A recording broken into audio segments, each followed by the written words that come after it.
Hello, welcome to the streams. Hello. Boop. Hi. I'm Icarus, and these are the streams. Today we will be diving back into Final Fantasy Funtime 14, or as we call it. It's Final Fantasy 14 with my cousin Epsilion. We're doing this today because normally it's every other week, but I might be out of town next week. I don't know, but I wanted to go on ahead and get it done today. He was open just to make sure. Plus, we've been a little more inconsistent about it, so might as well throw in an extra one this week and see. And if I'm not out of town next week, we might just do Elden Ring or another dive into Final Fantasy, but we'll see. But I might be out of town, so. Anyway, we're at the end of Stormblood. Post-Stormblood, we're right before Shadowbringers. We are like 4 quests before Shadowbringers. We're so close. So we're going to do recap together, but if you haven't seen all the way through Stormblood, that's the second expansion, Realm Reborn, Heaven's Word, Stormblood, and in the end of Stormblood, post-Stormblood itself, might want to not be here. I don't mind if you are. Your call, just spoilers, just throwing that out there to be safe. But yeah, we'll be going through it. So without further ado, let me get my good old cousin on. Cuz, where are you? I got to get you up. Hold on. There we go. All right. Cuz. Hello. There you are. Okay. All right. Hold on. Let me move this down correctly. Where is it? There we go. All right. Hold on. You should appear. Are you frozen? Yeah, you are, because I don't have you up as the main. Wait a second. There we go. What's happening? Now I move around a little bit. I have to get you. I have to no. Well, yes, but that's not your fault. I want this to be up as the main. Okay, move your head back and forth a little bit. Okay, we're good. We got it up. Okay, so I can see you, I can see everything, and I can see the actual chest. Okay, here we are. This is Epsilion. He's my cousin, and I love him. He's a big man. Oh, I was looking at your character, but you too. Okay, I was going to say, that's really weird for you to say that. No. He's Big Bear Man. Look, you're Big Bear Man. I think bear.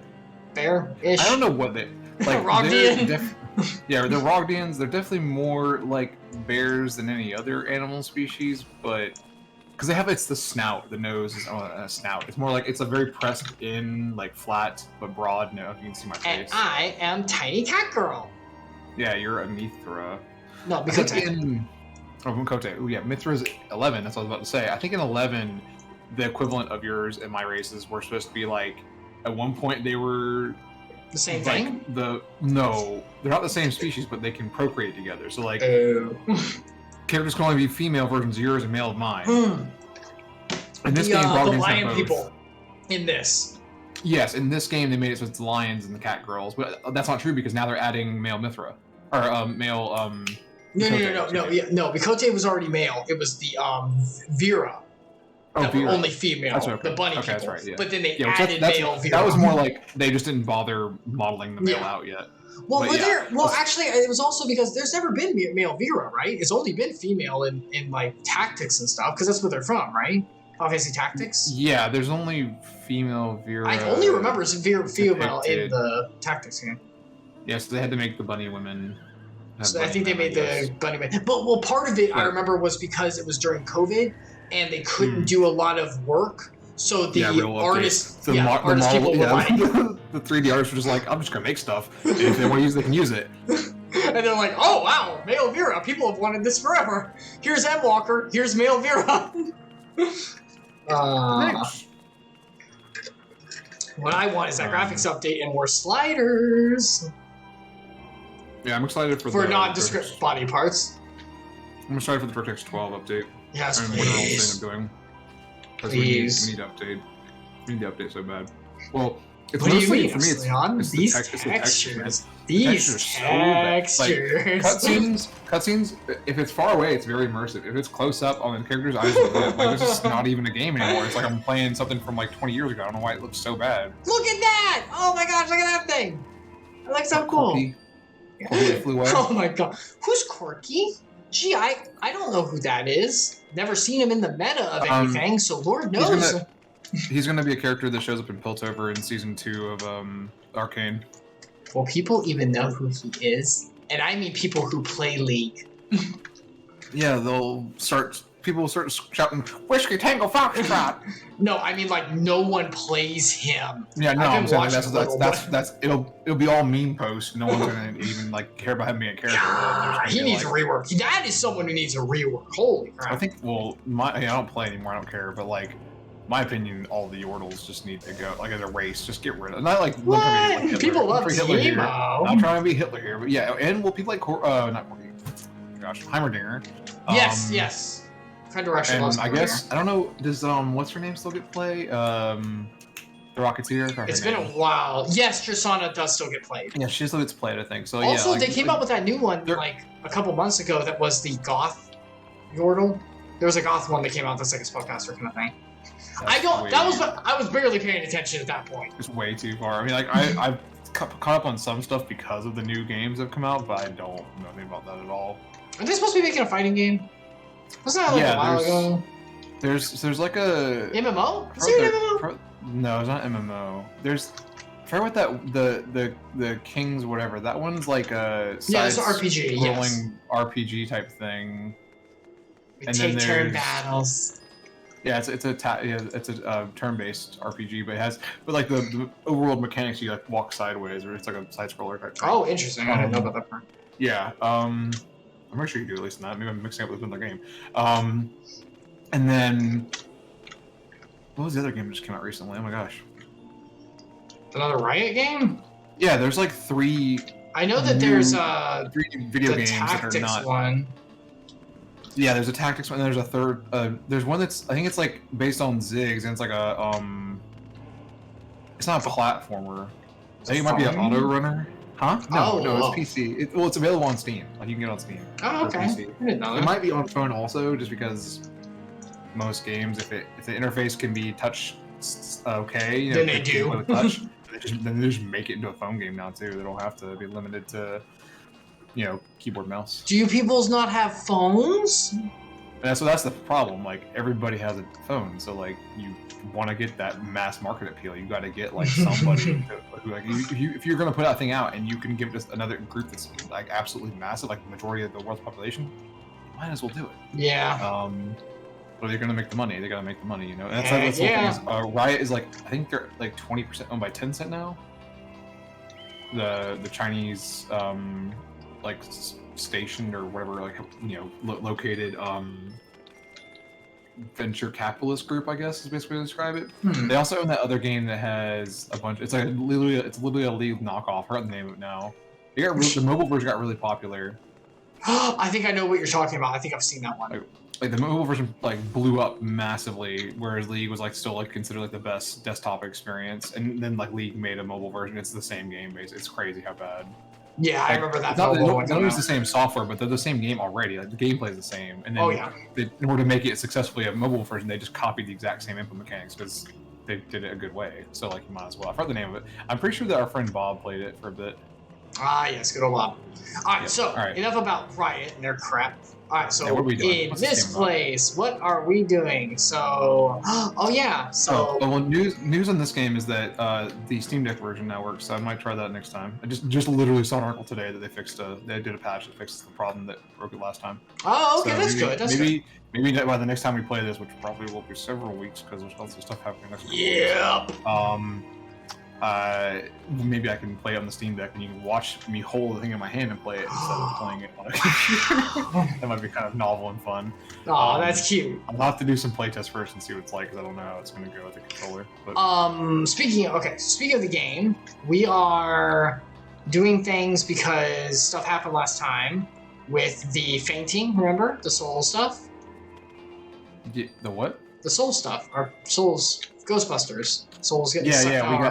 We got like force echoed, and it was like an evil echo. And it was like, "Ooh, you should come open the door for us." Yeah, like somebody was like, "Come do this thing." Like someone was almost like it was like they were abusing the power of the echo to tell us, but not just us. They talked to all of the scions. Yep. And a few of them now have collapsed. Like they're in like a state where their bodies are still here and alive, almost like a coma, I guess you could say. Yeah, coma is the best way. Limbo. But they're not alert or conscious at all. And everyone who has any kind of like etheric ability has said that they feel like their soul is not there anymore. Yeah, so this has been happening to a lot of people. Once again, Alfino's over in the Empire area, by the way, so we don't even know if he's okay. We know he's okay, but he's on the main crew doesn't know. We're seeing as the not even the Echo, but the player is seeing information that no one else has of him and a group of anti-Empire Garleans are on the outskirts of the Garlean Empire and slowly making their way in. They're also discovering that the Ascians have some evil plots afoot. Yes. That not even the Emperors. Oh yeah, there was that big revelation. Oh my gosh. Yeah. The Emperor's not even in control. It's like his grandfather, who is an Ascian. The original founder of the Garlean Empire is still kicking it around as an Ascian spirit. And he founded the Garlean Empire to get the Ascian's goal met of like the Dark Lord and chaos to reign. Like so Garlean is evil, like truly. They're evil, and their whole purpose is just to further the cause. Isn't that kind of like Star Wars with what the Emperor was actually trying to do? Actually, that's wow. I didn't think about that, but this game came out prior to Rise of Skywalker. So, sorry, spoiler warning for spoiler warning. While my fingers up for Rise of Skywalker and for Star Wars, kind of in general. Yeah, Star Wars in general, idea. Particularly the sequel trilogy, and then very particularly Rise of Skywalker, because all of the actual like behind-the-scenes detail exposition happens in one movie because of poor writing across the 3 movies. Anyway, I'm not gonna go into that rant too much, but the Emperor's whole point was mostly to empower the Sith, and it turns out like not just himself, but like the entire Sith as what's referred to as the Sith Collective, which basically means that all of the previous Sith Lords, the Darths or whatever you want to call them, have basically carried on some form of their essence inside of the like sequential, like, so the rule of 2 didn't exist just to like keep the number of Sith limited. It also existed because whatever apprentice killed their master and became the new master, essentially their master kind of joined them in spirit, similar to how the good guys have like I'm here to help you. Force but Ghost. This one's more like I'm here to shadow you. It's not even like a It's not even like they're there to like talk to them and help them. There's no visual for them. There's no like. I guess there was there's no voice. The only voice we heard in Rise of Skywalker were the good guys, but it's implied that like Darth Sidious or Palpatine uses the other voices. Like he can be Vader, he can be Snoke, he can be whatever, like he uses the Force to make him sound like them, but like it's implied he also still hears and communes with the other Dark Lords of the Sith, right? So like I guess in a sense, he was basically making it so that the Dark Ones who are with him in spirit have a way of continuing their legacy, their whole the whole corruption of the Force all the way through. Like to what ends, it's not really clear, but it sounded like the main goal was for Palpatine was to make his vessel him be the main Sith vessel and become immortal through the dyad. But like in this case, it's kind of similar in that Ascians never die, and the founder of the Garlean Empire is an Ascian who decided. To me, it's odd.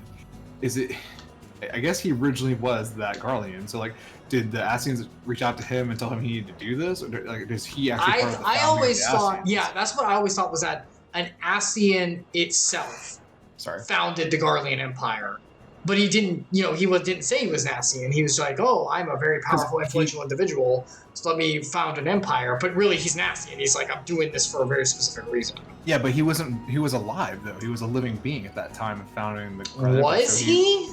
Oh, I mean, he has to have a lineage, right? Like we don't know if Ascians can't technically. So is this also a Star Wars reference where you're saying that like they have the ability to create spiritual seed and put it into a maiden? Look, I'm just saying, man. Like, why are the Garleans so different? Remember, they can't use Aether, but they have really empowered bodies and the little crystal on their head and stuff. They are different from pretty much everyone else. It could go farther than just like them being a different race. It could go farther to like. It could be that there's some kind of like is part of like the balancing act of becoming. Well, but it's all the Empire. Not all the Empire believe in it, and like even though there's that rebel group that's without Thanos, it can't be like they're genetically or like. True. Like, and they are naturally occurring because like their population keeps going. Like, it isn't it's never said like, oh, everyone in the Galactic Empire is immortal, and they're all everybody who's there is. No, no. Like it implies that there's like. I just meant maybe he got like the solution going. I don't know. Like we don't know enough at this point. Yeah, I feel like we might find out here. Oh, we're gonna find out for sure. I think that's what part of this story is going to be. That, or maybe Endwalker will go into it, but hopefully we'll find out here. But yeah, so like they were doing that stuff. So it's like the whole Empire was based on the Ascians, which everyone hates, and the Empire kind of hates because the Emperor doesn't like it. But yeah, the current Emperor is not happy with it. He do anything. Yeah, he can't. He did kill. He shot him. Yeah, he shot his ancestor. The body fell to the floor, which was crazy. Was just walking around as a spirit form again, as an Ascian spirit form. So I guess he can either, I guess he can either possess a body or he can like convert bodies into his own, like what he used to look like at least. I should say. That part's kind of unclear to me, but spoilers for Final Fantasy 15 a little bit. Oh. Are you okay with that too, Epsilion? I'll play it eventually, but I haven't played it yet. The main bad guy for that is kind of like that too. He's transcended death and is kind of like he's there, but he's not kind of thing. Like he gets killed, but he just appears somewhere else. It's like that's not really who I am exactly, and you have to like kill him a specific way. So, and the Ascians are like that. Like we've beaten them before over and over, and they just like go somewhere else and are like, I'm here again. So, but anyway, crazy stuff, and we're gonna learn more. But right now we're trying to deal with our friends all freaking going comatose. So we're trying to deal with that right now, which is a headache. Trying to figure out why that is, how it's happening, and then where our current objective is to go figure out if someone can help us determine why it's happening, I guess. And the person we're going to see is Matoya, I believe, the witch, who taught. Yes, that's right. Woo! She taught Ishola everything she knows. So hopefully. Baba Yaga. Basically, she's Baba Yaga. I love her so much. She's so great. And I'm going to teleport us to the closest. Yeah, because it's a ways away, isn't it? Still really far away. Well, the closest point is still pretty far from where we are now, but also walking there from there is gonna be a long time. So. Oh boy. Let's get on the move. We can talk while we walk. Yeah, Idleshire. We've been here forever. Yeah, this is Heavensward. Yeah. We're back in the snowfields. Lovely rain again. Was it rain again? Jeez. Mm-hmm. All right. Here in Idleshire. Turn on the light, everyone. Otherwise, you won't be able to see anything. Oh, speaking of turn the light, I'm so sorry. I forgot to. You look fine. Ah, morning. Oh my gosh, load. Yeah, I definitely need to get that. Okay, where are you? There you are. You're already fully loaded. You're already fully loaded because, of course, you are. Wait, you say my name is Herbie now? That movie sucked. I thought you'd love that movie because it has your favorite actress in it. Oh my gosh. Sasha and I are. This is too bright still. Her old self's fine. Yeah, I don't care. Yeah, when she was in like Parent Trap or whatever. Well, yeah, sure. Mean Girls is a good movie. Oh, yeah, that one. Yeah, she's actually. I think that's Tina Fey. I don't think that's any good actress in it. But Sasha and I we're watching Community, and I think we're on. Oof. We're in like mid-season 2, I think, and there's an episode. Huh? Move while you talk. Oh yeah. When we were here, I didn't see you jump on. I was too busy rearranging paperwork behind me. I realized it was on camera. Oh, Try to figure out where I have to go. Okay. That way. That way. Sorry. Yeah, you're okay. Oh, that knows. I'm gonna try and go the right way. I'm having a hard time with this map. There we go. So yeah, we were watching Community, and your actual favorite actress was in it. Hilary Duff was in an episode. I didn't know that. Yeah, and she's actually she plays a mean girl. No, my beauty. Like she has a clique that she walks around with and make fun of other girls. They call them bees, like the That's been done before. Yep. Oh yeah. Oh, Yeah. I thought you meant bees like the hive and the No. queen. Like, Okay, the other way. Not the animal. Like the I'm saying an abbreviation. Because that for other what way's they been use. done before. Oh yeah, it makes sense. We had queen bee, like yeah, that's a thing. But no, they use the word that I was abbreviating. That That's starts funny. with that letter. Yeah. You mean that? Yeah. Never yeah, for her though. Beautiful. Too beautiful. By Blasphemy. the character. That character, you'd be like, yeah, I guess so. Yeah, I mean, yeah, in character. I mean, she's a good actress. If she can be a terrible person on screen, she is an amazing actress of talent and beauty. Or she just be who she really is. You're a terrible person. I will gut you through the screen, and you know it. But yeah, man. That, like when I Yeah, saw I've her, never seen- I forgot she was on this. She's in a small cameo. It's not a long. It's like a one-episode character. That's cute. I've never seen Community. I've only seen like parts of it. What? It's so good. It's like It was. It's When did it come out? 2009. I was in high school, so I think it was a little beyond me because I was like. Yeah, I was in So- my first year of college, I think, or I didn't watch it until a few years later, but I'll have to check it out. Is it on something? Was it on? it's on Netflix right now. That's what we're watching it on. Actually, Okay. I think it's the full series. I have to check again. I don't know what Sammy. It's because they had some. I don't know if they were able to get the full license because it went from being an NBC show, I believe, to being a Comedy Central. No, I think someone else bought it, and then like Yahoo bought it. I don't know how that happened. Like how Yahoo got a TV series. That makes no sense. They were doing some crazy stuff. You're fine. You can drop it. No, we're fine. Oh yeah. We're Can't talk about that. We're all over level for this area, so they can't do anything. That's true. We probably won't get attacked. And then another. I think Hulu picked them up for one last season or something. I don't remember exactly. It's very odd. Weird. But I think they ended up getting like 6 or 7 seasons total. Okay. Yeah, that's it. Ali say and Kale.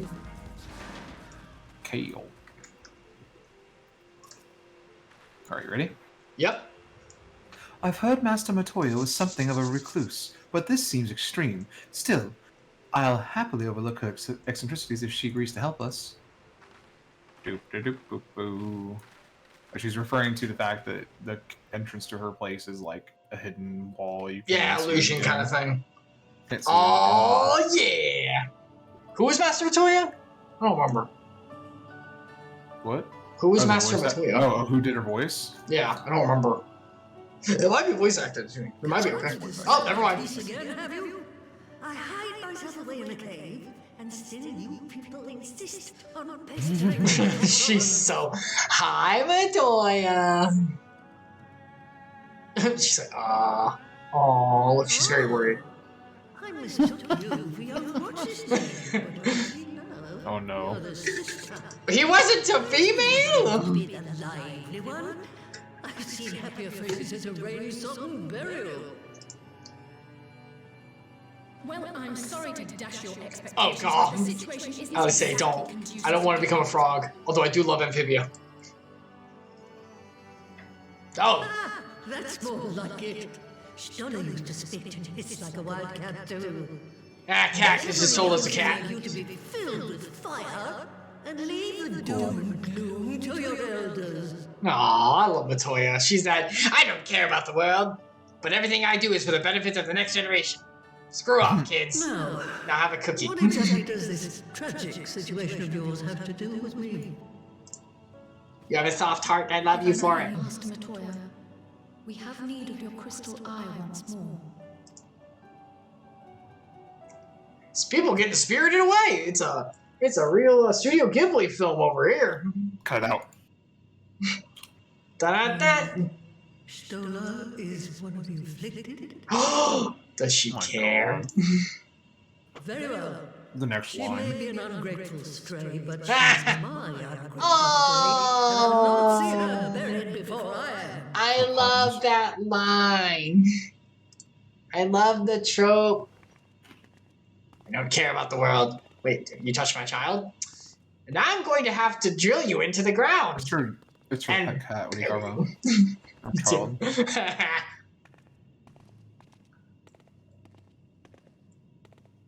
Give me a second, I'm old. Alright, here we go. Crystal ball. Right. Let us see what we can see. Blue. Sparkly. I see. Our friends first I fell. see crystals of blue. Why? Why? Why? And I think to myself. I wish you would stop. That's such no. The song is so weird. It's great. Like it's like it's the vocals. it's a great song. It's just so weird. It's a very pretty song, despite the fact how it's sung. Uh-oh. Because it sounds like he's super drunk. What is Yeah. it? Did you find them? Oh no. This doesn't make sense. How is it even possible? Uh-oh. How is Uh-oh. what possible? Cryle, what did you see? Hold on, Alice. Give me a sec. The threads, They just ended. And no, I didn't lose track of them. I followed them as far as they went. It's as if they were cut off. Uh-oh. Could they easily have dissipated if it had? Oh gods! Their bodies are just husks. It's like the broodmother's daughter all over again. Oh shoot! I know what it means. Okay. She's referring to the Ananta, the snake girl who's brought back from the dead by they raised a primal, a very pretty one by the way. But no, evil bad. Who raised her from the dead, but then it was just a husk. Like it had no actual will or crap. It didn't have like a string attaching to the spiritual plane. And it seemed like she wanted to go back. Like she was like, so it's that I always say it's like no, because remember Asians, our friends can get enthralled. We're the only ones. Yeah, the Scions can get enthralled. Yeah. Only people with Echo are immune to it. Yeah, there's only like a handful who are like, nope. Yeah, at least 4 characters we've seen. Yeah. Not 5. Something like that. Oh shoot. No, this is different. The Kalyana girl was already dead, body and soul, when Lakshmi affected her resurrection. Okay, can we take a moment, by the way, and appreciate these callbacks?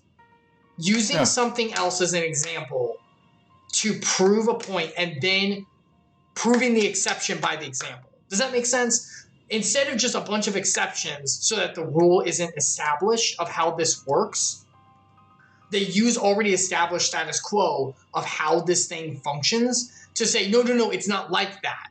Because we're used to this, but it's actually like this now. I won't say used to, but we've seen examples. We've seen examples, which this is the good part. This is good writing, because a lot of the times they just call it, wow, this is crazy. It's like, there's this new rule, this new mechanic in this world we've never done before, but here it is, and you should know about it, like as if it had already been known. It's like, this is the exception. What was the rule? We called in this expert who knows everything about it, and they know everything. So just trust them, whatever they say. Yeah, that's what they usually do in this game. Actually, honestly, up until. But at least we're using the fact that we already established how enthralling works to establish this is not what this is. Because we know how the rule works, which is good. You have to have consistency in your world. It doesn't have to make sense in real life. But your fiction has to be consistent. Yeah. And when it's not, you get Soul Eater, and it becomes stupid, and then everything's crazy in a way it shouldn't be. I love that series, but my God, that's a prime example of why. Yeah, world building, primarily delves off you making a rule and then sticking to it. And then if there's going to be new mechanics or differences with what the rule you have, you explain how it's different, why it's different. Yeah, and you call it out. Or you call it out later, like how... Enel, sorry, One Piece spoilers for a little bit, it's not much. Enel, all the way back in Skypiea, which was a pretty early arc, used hockey, observation hockey. And like way later when you learn what hockey is, you're like, oh yeah, he was using that, by the way. Like way later. You just saw it as like some prophecy power that the little kid had too, and you're like, I guess the Sky people just have this. And later Rayleigh's like, no, that was hockey. Welcome to the world. Like you see like the early usages. Like, that's good because it establishes, oh, shoot, this is the rule. I think there's a series that does that. There's a lot of series that do it really well. No, there's a series, like, particularly, they constantly are doing that, where they, like, establish, like, this one power, like, here's a power, and it's like, oh, it's like a one-off thing. You think this one person has this ability. Oh, It and then it shows like, it later. Like there's like a whole like group of people, like either they all learned this from something, or like they had some type of event that gives them this gift. I don't know what else. Yeah, I'm trying to think of other examples too. Because that is like. There was something really else that I watched that had that, and I was like, oh wow, like that's really cool. Like, and they keep doing it. They do it continuously. Like, basically, like next season, there's like a whole like another new power that's like, oh, this is actually something that everyone of this like either was in this incident I or mean, like these people have this gift. Technically, Bleach does it. Bleach kind of does it. It's a little bit different. I'm not even touching that because it's so complicated. Bleach is more like they only give you one example, like one character from that group. The little it's like a teaser. Like, here's the tease. Let's give you a little bit of the mechanic understanding, and then later on, it's like, oh wow, there's like literally masses of people who have the same thing. Bleach does a little bit different, but there's something else that's like, oh, like in the first season, you see like, oh, this person has this gift, this person has this gift. I can't remember what it's some anime. I can't remember what it is off the top of my head. I'm sure it'll come to you and we can move. But this is awesome. Like, this is good. This is why this has good like story building, because like they actually do it. It's not like world building and story connecting to it in a way that narratively works, because it's not just coming out of nowhere. This is good. Yep. And this is why we're still here playing this, by the way. If their physical forms yet breathe and show no signs of wasting, then it follows that their souls must still be intact somewhere. But where? That's the question, isn't it, girl? Death has not taken them to the ethereal sea, yet there are no tracks. So what do you think about my time travel theory? No! Get the DeLorean, Doc! What about the road? We don't need. Go ahead. You're the ethereal pathways. We don't need ethereal pathways. Knowing their souls are still out there is progress of a sort. We just have to keep looking. Well, I'll say it's full. Okay, so now we have to make ourselves only hearts, but we can only go backwards in time in places where we've been before. Oh, I'm sorry, we're not there yet. Oh, jeez, jumped a little too far in the chronicle. I thought you were making a Tenet reference for a second. Not that. What, to Alamigo? No, don't take us all the way. Come on. That was Lise. Apparently, a group of popularizers defected to Alamigo, and Maxima, the envoy Alphino left with, is one of them. Oh, jeez. I'm sorry. It's okay. Alice does something she's not supposed to do. She'll just have a coma, and we'll know she's on the wrong path. Oh, shit. What? You know I haven't seen Tenet, right? You know I haven't seen Tenet, right? I'm not talking about Tenet. Oh, okay. I thought you were going to make a reference to it for some reason, but the way you said it sounded similar. But no, I'm talking about the game. Like, everyone who's done something they weren't supposed to do just had, like, went into a coma. Oh, yeah, If they weren't furthering the cause of whatever we're being asked to do, they just passed out, so... Let's be off then. I'm saying if Alice decides to make a dumb choice, like going to go I would say it's let us be about it and be off then. Oh, I'm okay with this. Again. The enchantment barely seems to take these days. I chalk it up to old age, but I rather doubt it's simple. Epsilion! Oh, shoot. Her magic wore off. She's like, oh, it's wearing off faster these days. Remember how the magic, the ethereal was having problems in other areas? Oh, no. Do you think the world is dying like the world of the Dark people? Remember the Dark Warriors? They said their world was dying and stuff. Do you think it's happening to this one?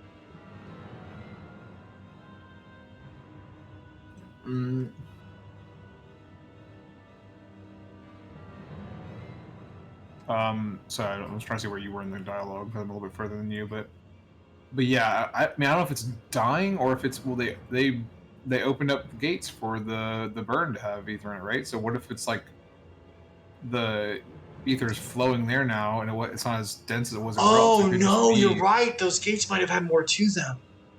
And the other part is like, what if something in the burn just absorbs ether? Oh, so no. It's like instead of them like taking down walls and allowing ether to flow to that place that was blocked, what if the walls existed as like a plug to stop the sink that all the ether is flowing through? Are we going to create a primal? Because, like, there's something there that's eating it. Something that's absorbing ether. God. Like a really bad primal, possibly.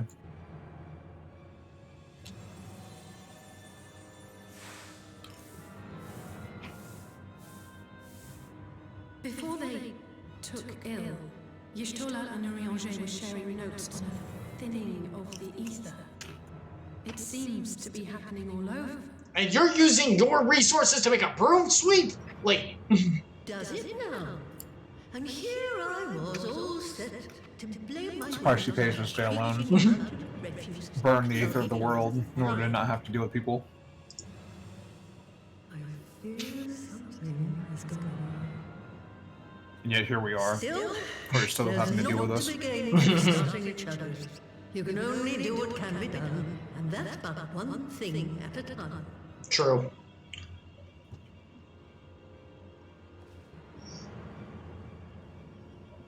Gotta go. All right, I say, what you got? Sorry. Are you good? So, that was the woman who tamed Y'shtola. I had the distinct feeling of being grabbed by the scruff of the neck and having the nonsense shaken out. Oh of me. my god. We get it. She's a cat.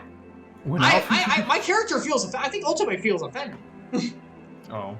Look at this face. I can't even look at my character's face. When Alphino is back, I'd like to visit again and ask her what tales she has of grandfather. Aw. Because she was friends with Oh Louis yeah, that's Law. right. Look at this face.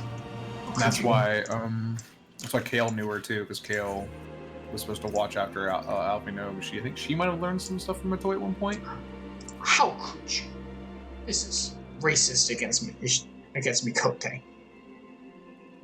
Very terrible. Very terrible. You alert face. Okay. Allie, say what you got. We get food. Oh boy, oh boy, oh boy. Yeah. I almost can't bear to hear what Maxima has to tell us. But I can't bear it can't be bad news, can it? Lise would have said, unless there's no point in speculating. Lise said she'd notified the guards of our coming, so we should head straight to the palace gate in Alamegan Quarter. I'll be praying for good news. Oh, sorry. Is that you or Okay. me? That's you. You're Kale. You did like normal, super normal. Oh. I'll be praying for good news. Learn what you can about Alphino's plight, and leave the search of our friends' lost souls to me. Hello. She's so cute. Kale, we need everybody to stay together. Wait, no, Kale's not affected for some reason. She's not a Scion. Not really. She's like a friend. Maybe she's a friend of the Scion. She's a friend of the Scion. She's not truly That's a what the Scion. next generation of the group's gonna be called. Friend of the Scions. Friend of the Scions. Wait, do we need to teleport We somewhere? probably need to teleport all the way back. Probably need to teleport, yep. Boom! Are you getting poor now? Huh? Are you getting poor? No. All of these teleports? No, I'm definitely still getting money. Just Ca- doing the quest. Carry me! How do you not have money? I have 136,000. It's not bad. It's just I don't have a No, lot. I've floated at 1.3 million for like the entire time we've been playing on the stream. I've not made money since. 3 million? Jeez Louise. Hold on. What? 1.3 million, not 3 1.3, I was about to say. That's still a lot, but... Yeah. No, I did have like 3 million at one point, but I gave away some to another user. But you were also playing the market at one point. I mean, I wouldn't call it that. I just was being an entrepreneur, I guess. Well, yeah, you were like, that's what I mean. Like, you were doing Because like... there's no way it was unstuff. Like, I definitely was buying stuff super cheap and then reselling because it was actually valuable. I'm not sure why people were listing it so cheap. Like, it made no sense. I played the merchant. I guess you could say that. Little WoW guns. Wow, good. WoW guns. Not like that noise. This map, you want to do that?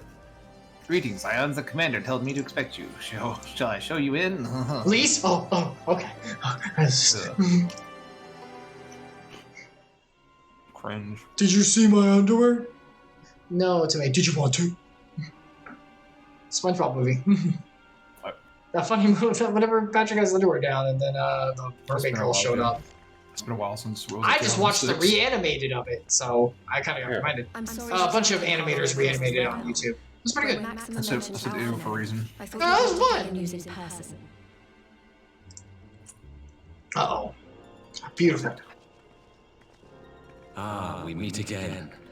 Though I was hoping our reunion would be under more auspicious circumstances. Oh, it's that guy. Yeah, let's go, Maximo. What happened to my brother? Where is Alphino? I'll say, calm down, sweetie. Never fear, my lady. Your brother was in fine health when I took my leave of him, and I have no reason to assume that has changed. You assume? Are you here now with him? I shall endeavor to explain events. No, you will sit here and listen to me and front you with words. He said he has no reason to assume. She's not thinking straight. Our troubles began not long after we departed Doma. While crossing the burn, we were fired upon by the Emperor's personal guard and forced to make an emergency landing. As we stumbled from the wreckage, That was a our cut. attackers fell upon us again, and we would have perished there and then were it not for the intercession of a third party, a band of mercenaries whose leader claimed to pursue a vendetta against the Assyrians. This shadow hunter, as he styled himself, then escorted us out of the way. Was he bringing the shadows with him? Upon arriving back in civilization, I gathered my Shut up, popular Ringer. colleagues and prepared to flee the Empire. Sure. Master Alphino, however, declined the invitation to join us, preferring to continue his investigation into the Assyrian threat. Alphino, you could have come back, you dumb... She's like, oh my god, my brother's just being stupid. That's good. At least he's not lying in a heap in the burn. Okay, he's just being stupid, as Tell us more usual. about these Assyrian hunters. Who are they? And is Alphino still with them? He is. As to who they are, I'm afraid I have nothing to tell you. Beyond the fact that they root out and destroy Assyrians, they were unwilling to divulge anything which might serve to identify their them. neighbors. That was weird. They would not What even was it? reveal their next I heard a destination. weird thump. But Master Alphino asked I to was accompany on them the all couch the with Blake. same. Aw. Since parting company with your brother, we've been engaged in a game of cat and mouse with the Emperor's guard. We made our way through province after province, finding the army busy restoring order wherever we went, until we finally arrived here in Alamigo. I cannot thank Commander Aldin enough for giving us such an unexpected warm welcome.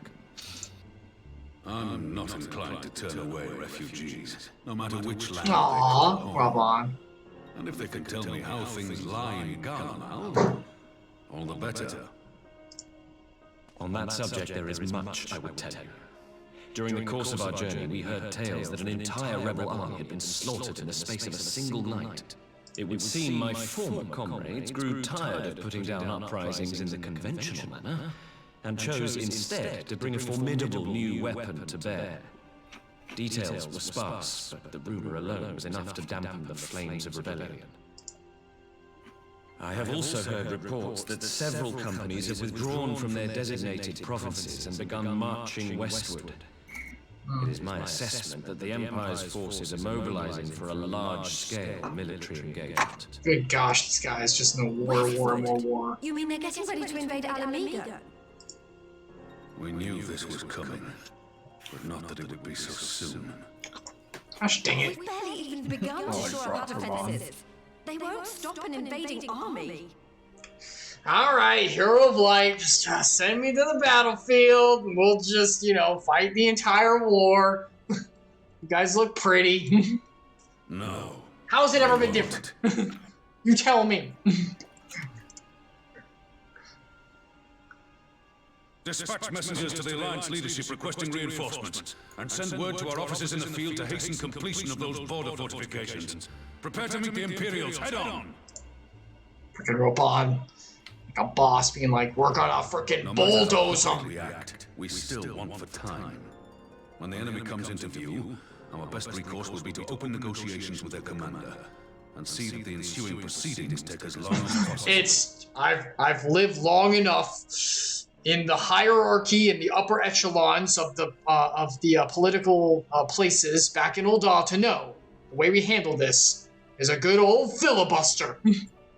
What? Go forward to where I am, and you'll see it. He's talking about, like, when we meet him on the field of battle, if we could just negotiate for long enough, it'll buy us time to get reinforcements. We'll just hold the floor forever. Would you and Alize head to Doma and let Lord Hien know about this? Hold on. I'm sure he'll want to hear about Alphino too. No, not Doma again. We have link pearls, guys. Just call them.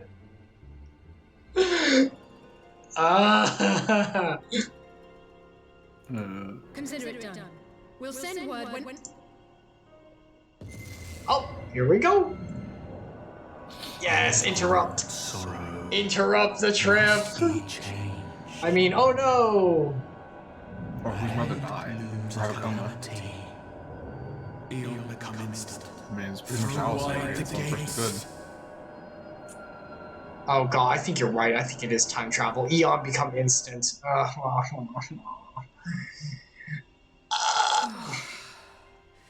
You heard it too. Our girl looks so pained. Well, at least we're both still standing. Alright, who we lose this time? Oh, thank the gods. I thought we'd lost you for a moment there. Why does this keep happening? I wish I knew. Nothing we've tried has brought us any closer to an answer. Eon become instant. We'll keep working on it. But first, we need to go and see Lord Hien. Yeah, someone somewhere just passed out. Alphino? Our sweet boy? Is he just, like, asleep on the ground somewhere? Covered in cold. Probably Kale. Oh no. But She Kale hasn't wasn't... had it any other time. She hasn't had it any other time, though. No, at least we know of. Oh, wait, no, she did experience it, didn't she?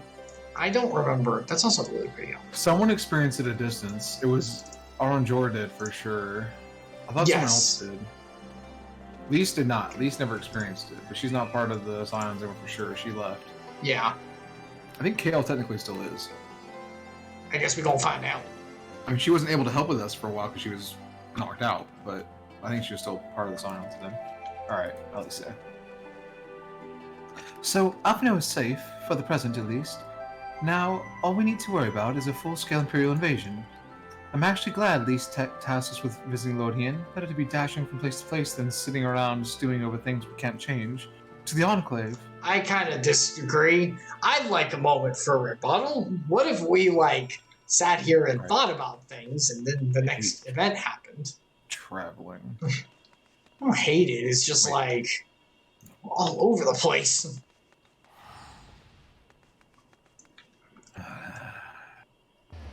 Wow, let me get a look in the menagerie. Oh, wow. I saw someone's name. One of the NPCs says something of the Royal Menagerie. It made me think of the line from I think is her name, Spinell from Steven Universe movie. Where the crap? Right here. Here we go. Alright, here we go. Right here. Right here. Yeah. Is this where it is? Oh no, we have to go over to the docks, don't we? Yeah, I'm taking us there. Okay. Talk to this guy. Yes. Yes, please. Yes. Then we can go swimming, right? Yeah. Go swimming. Just Go keep down. swimming. Just keep swimming. I was holding shift to run. Oops. Why are you holding shift to run? A different game? Like, like hold shift. Oh. What was I playing that was holding shift? Why did that interrupt my cast? What the heck? Yeah, what were you playing?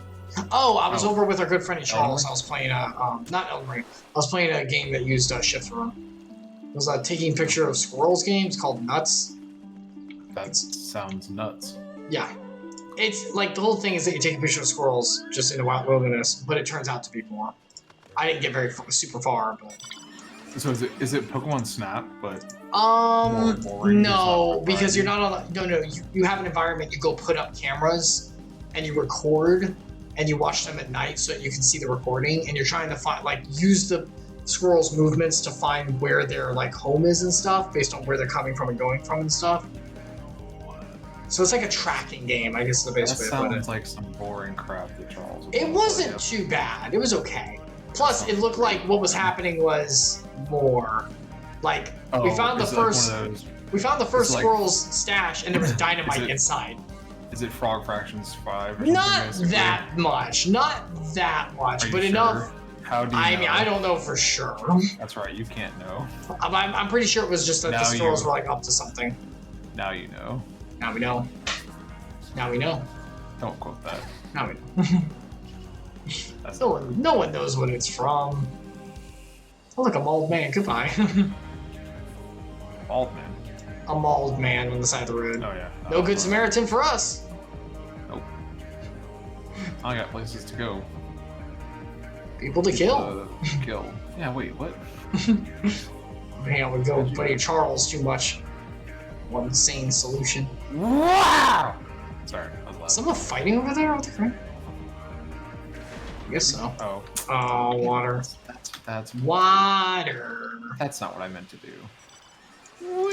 You got us in water. Yes, someone is fighting over there because it is definitely. Oh. It was an accent. Oh. Oh, I don't care about them. Oh, no, it's just the enemies fighting each other because it's a fate, so they're like Oh yeah. fighting over territory or something. NPCs. Oh, come on now. Ow. Ow. Why are the lupine fighting us? They're our friends. Oh, these are the bad ones. They're like the rogues. Like these guys? The Vanara? A weird like bird lion thing. Yeah, I love skins being put over Excel spreadsheet monsters. It's just an opposition with a skin that has stats on it. I mean, really think about it. I'm so disillusioned. If you really think about it, everything that we're looking at is just numbers with a coat. Yeah, but at least in Elden Ring, I can see the arms reaching out to me to grab me and pound me into the ground. And it has real physics. Yeah, but those arms are just made of ones and zeros. Yeah, but So it's are not the just physics. a simple point that shoots out a damage number at me. You just and that I mad can't about how dodge. You're just mad about how they I don't like tab target. You're just mad about how they I was having a rant earlier about how I'm even disillusioned with take turn combat now. That like if it doesn't have, if you're gonna do take turn, it needs to be on the level of Mario and Luigi. No, even more so. Like earlier, I'm on the level now where it's like if you're gonna do take turn, it needs on my own, dude. I have rants about myself all the time. All by myself, just talking to myself and ranting about how much I hate stuff. All right. Oh yeah, this happens. I'm surprised it has not happened in the streams much more. I'm very surprised. This happens all the time. When you're doing the solo Elden Ring runs, it gets kind of like that. Really? Oh wow. It's not near as bad as it could be. I noticed like there's like a 3 or 4 minute stint where you're just like talking to yourself, and I'm just like, what? Oh, it's not near How as is there a bad as it conversation could happening be. right now? Speaking of conversation with myself. No, I'm convinced now that if you're going to do take turn, it better be to the level of Mario and Luigi or Undertale / Deltarune. Like, I want a mini game for every assault against me. Like, give me something to do. I'm not super into the concept, but at least it's something. I like there being a live action component, like you can change the outcome slightly. I like that. That's cool. But I don't like it being a mini game necessarily. I'm fine without the mini game. I'm just talking about like the newest. Have you played the newest Paper Mario game on the Switch? No. I mean, it's not as bad as Super Paper Mario or whatever, the one that came out for the Wii U. No, I think Paper Splash is what you're thinking about, like Splash, whatever, like Color Splash or whatever. No, the one where it was like Super Paper Mario is not horrible. It's not great, but it's not horrible. The one that was like the platformer, right? Like you can switch between. Yeah. It's not too bad. I disagree. I just thought it was okay. I don't think it's horrible. It's not great, but I don't think it's horrible. It didn't make sense for it to be a Paper Mario game. No, it did not. Yeah, no, it did not. The Origami King is like, it's not bad. It's not. I enjoy it, but the mini games for the combat are kind of obnoxious to me. Please give me levels, and please give me levels and real combat and equipment and badges and the good stuff. Yeah, I wish still. Well, the thing is, they said why they're not doing that anymore, right? It's because of kids, right? Like they want to be more kid friendly. No, it's because they want Paper Mario to be this like mini game turn-based combat thing, whereas Mario and Luigi is the RPG. Oh, the Mario Luigi's gone. Dream whatever is dead. They're gonna bring it back or something. Apparently, they want like the franchises to exist separately for a reason, but they don't want to get rid of it. I guess that I get that, but the people who made all the Mario and Luigi games is dead. The company's dead. It died like a year ago. they'll find someone else to do the license for it. They're not gonna. Better make they're it not gonna do good. Nintendo still owns it, so like it's not like the Nintendo's dead. Nintendo's dead. Then you'd have a point. Yeah. Better be good. That's like saying, oh, this book series, the people who made it's dead, but we still have the license, so we'll put it under this guy's name. Yeah, that'll work. Yeah, that's happened. And has it worked a lot? Oh my gosh, what was it? Wheel of Time? Is that it? The one that Brandon Sanderson finished off because the author died? I think that one. Yeah, but they were like really good friends, I remember, right? Like they knew each other. Like that's I mean, that doesn't. it's not the same, but if that one company dissolved, it doesn't mean that the people who worked on it are going to join another company and come back into it. That happens a lot. True. Like look at what's happening. CD Projekt Red, the people who made the talented developers that worked on Cyberpunk 2077 have all been hired by another company to make a new like supermassive open world RPG. Is Cyberpunk good now?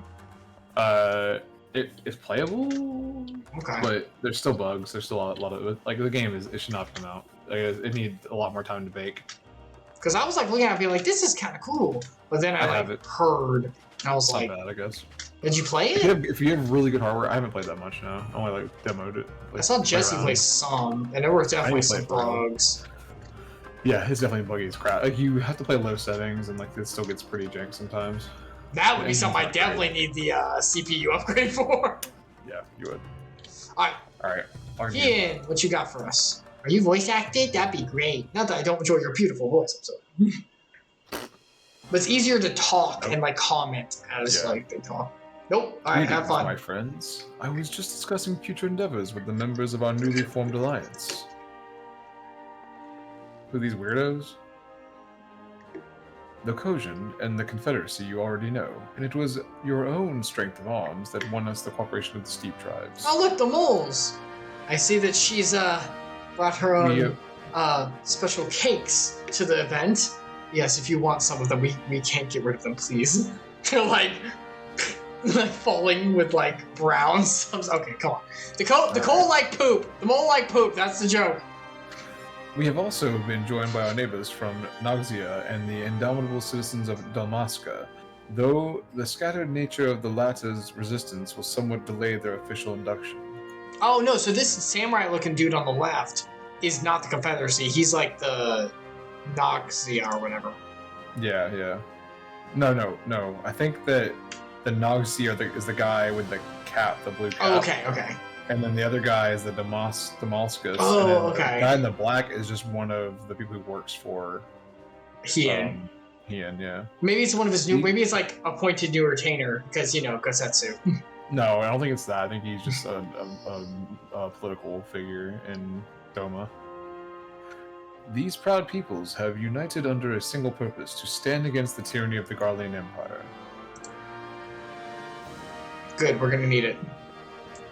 I'm glad to see your alliance is coming together so swiftly. As things stand, I fear we shall soon have need of your strength. What do you mean? Well, get ready for war, baby. Are you kidding me? We just got done. We just killed them all. I thank you for bringing me news of Alfino. His fate is never far from my thoughts, and not only because he is our emissary. As of this sudden deployment of Imperial forces, I agree that Al-Amico would be wise to shore up its borders with all haste. Every report we receive from our shinobi indicates a massing of troops in the western provinces. It seems all but certain the Empire is poised to bring its fist down upon Eosia. Oh no. Oh no! Epsilion! If you're gonna be in town because you're moving, do you want to watch Sonic 2 with me sometime? Because no one else would. No one else will? No! You know who our people are! You think Charles or Barack? Please. No. Oh, he liked the first one. He never saw the first one. I haven't seen it either. I need to watch it. You don't super need it, honestly. I'm gonna watch it. It's fun. It's fun. It's fun. I'm pretty sure. What streaming service? I'm pretty sure it's on something I can watch. I haven't watched it though. Yeah. Oh yeah. It's on the streaming service somewhere because I definitely watched it and I think I purchased it from somewhere. Yeah. I want to see 2. I've heard it's so good. Yeah. I heard that Knuckles really doesn't chuckle. Knuckles. Yeah. He doesn't chuckle. He's got Knuckles and Knuckles is in there too with Knuckles. I'm pretty sure. You don't rhyme knuckles and knuckles. Yeah, knuckles with knuckles. Knuckles and knuckles. No. With knuckles. If there's knuckles, he doesn't knuckle. You know that song. I've heard there's a little spoiler about a teaser at the end of it for the next movie. Don't tell me! I'm so excited. I want to see it, but I can't go to the theaters because I'll be surrounded by kids. Yeah, so you got to go like after it's been out for a while, and they're about to rotate it out because like then no one's going. It'll be fine. So Sasha and I just today went to see Multiverse of Madness, and it was like we went to a matinee, a noon matinee. Oh wow! It was almost entirely children in the theater. It was like one neckbeard sitting in front of us, and then like everyone else in the theater was like a family, like 10 kids or something. Why?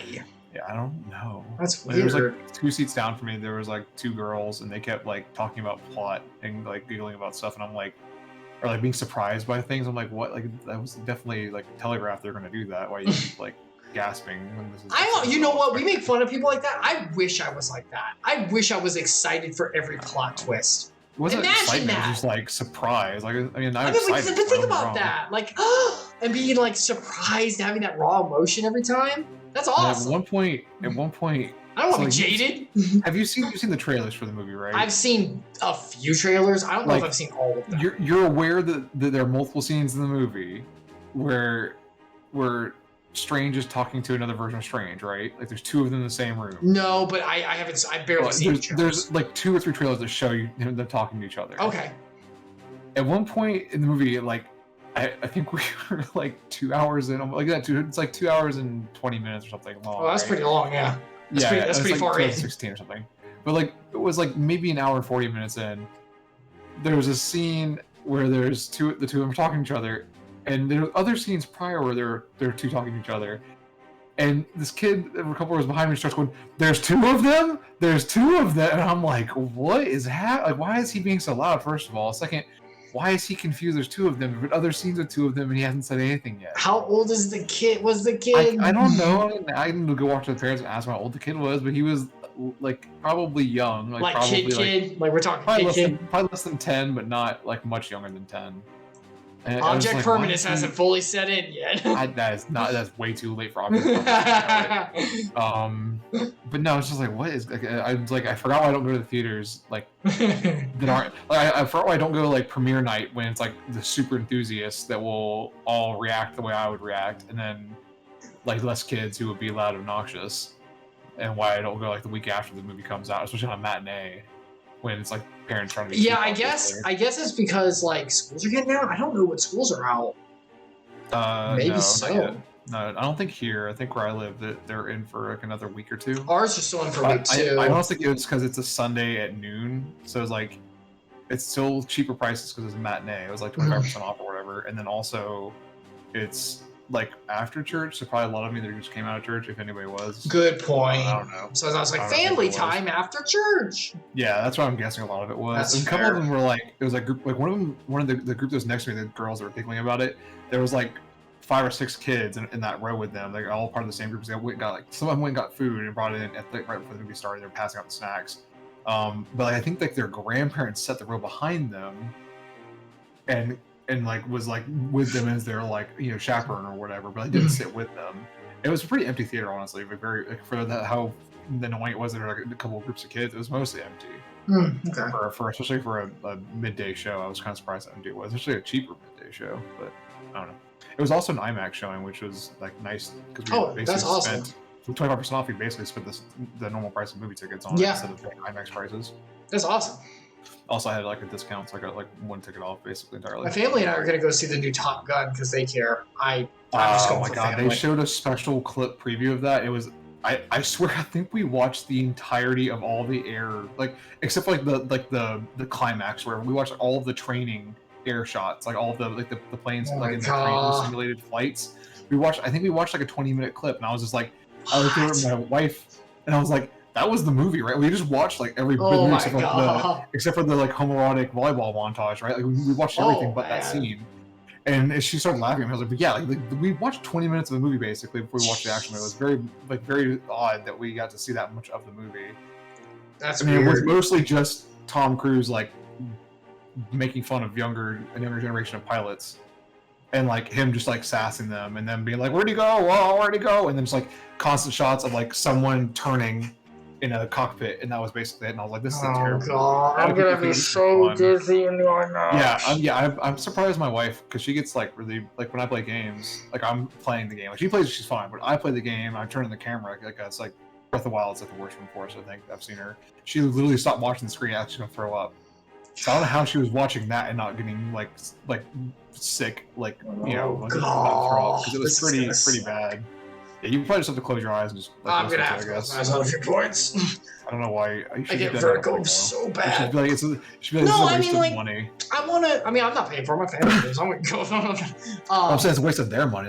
Like, let your dad know. Like, I'm just not gonna watch. I'm gonna close my eyes during the movie, so might as well just not pay for this and then not go. They want to go and spend time as a family.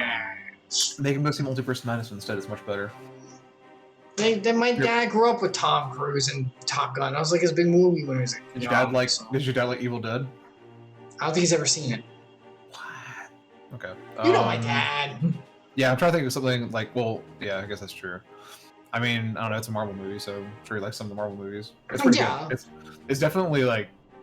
I don't know. Someone was describing it as a big Marvel event, but he hasn't. It kind of is. But he hasn't been keeping up. Like. Oh yeah, if he hasn't watched the TV show, it's gonna be hard to follow. Yeah, like you have to have watched. Definitely want to watch. WandaVision, right? He saw it in Infinity War, right? That's actually pretty important. Yes. And then WandaVision, you probably should watch. Doctor Strange original, you should probably watch that. Well, yeah. I probably should have watched What If, actually, the cartoon show they put on Disney Plus. It relates somewhat. Okay. I appreciated watching it, basically. Okay. I also watch all the content. Yeah, that's probably. I mean, Loki, the Loki TV series probably would help too a little bit. That's not as bad. That one's not as important. There's some bigger. There's some bigger what's probably going to play into the next Avengers movie. Right. The next big collaboration movie. That's going to draw from stuff that happened in Loki. So you probably have to have seen that to understand the bigger picture of what's happening. But yeah, if you watch WandaVision and Doctor Strange original and then Infinity War, you're probably good. What If helps a little bit in some scenes, but not everything. Okay. All right, let's do Heat. Let's do a sweet. And I would help deflect the blow, but I cannot risk sending reinforcements just yet. We will remain vulnerable to airborne assault until our wall in the burn is in place. They still haven't finished defending it yet? The all-important Allegan energy barrier. What a long delay. The energy barrier, yes. I thought to call it something more auspicious, a name drawn from the four lords of legend, perhaps. Seryu's Aegis, or some such. Well, just a thought. I've defeated Seryu. You weren't there for that, were you? No. I don't think so. No, that was we went to PAX one year and beat Seryu in one of the events. Oh, shoot. Got t-shirts for it. It was pretty cool. The Ironworks engineers report that they have finished collaborating the generators and are ready to proceed to the testing stage. Have you time to attend the first test? You've seen the field which protected Azizla firsthand, and I would be interested to hear how you think ours compares. That's a good point. Probably should have someone who's seen it firsthand. Did Ali see it? Was she there? No, I'm pretty sure he's talking to us. Oh yeah. To the hero light.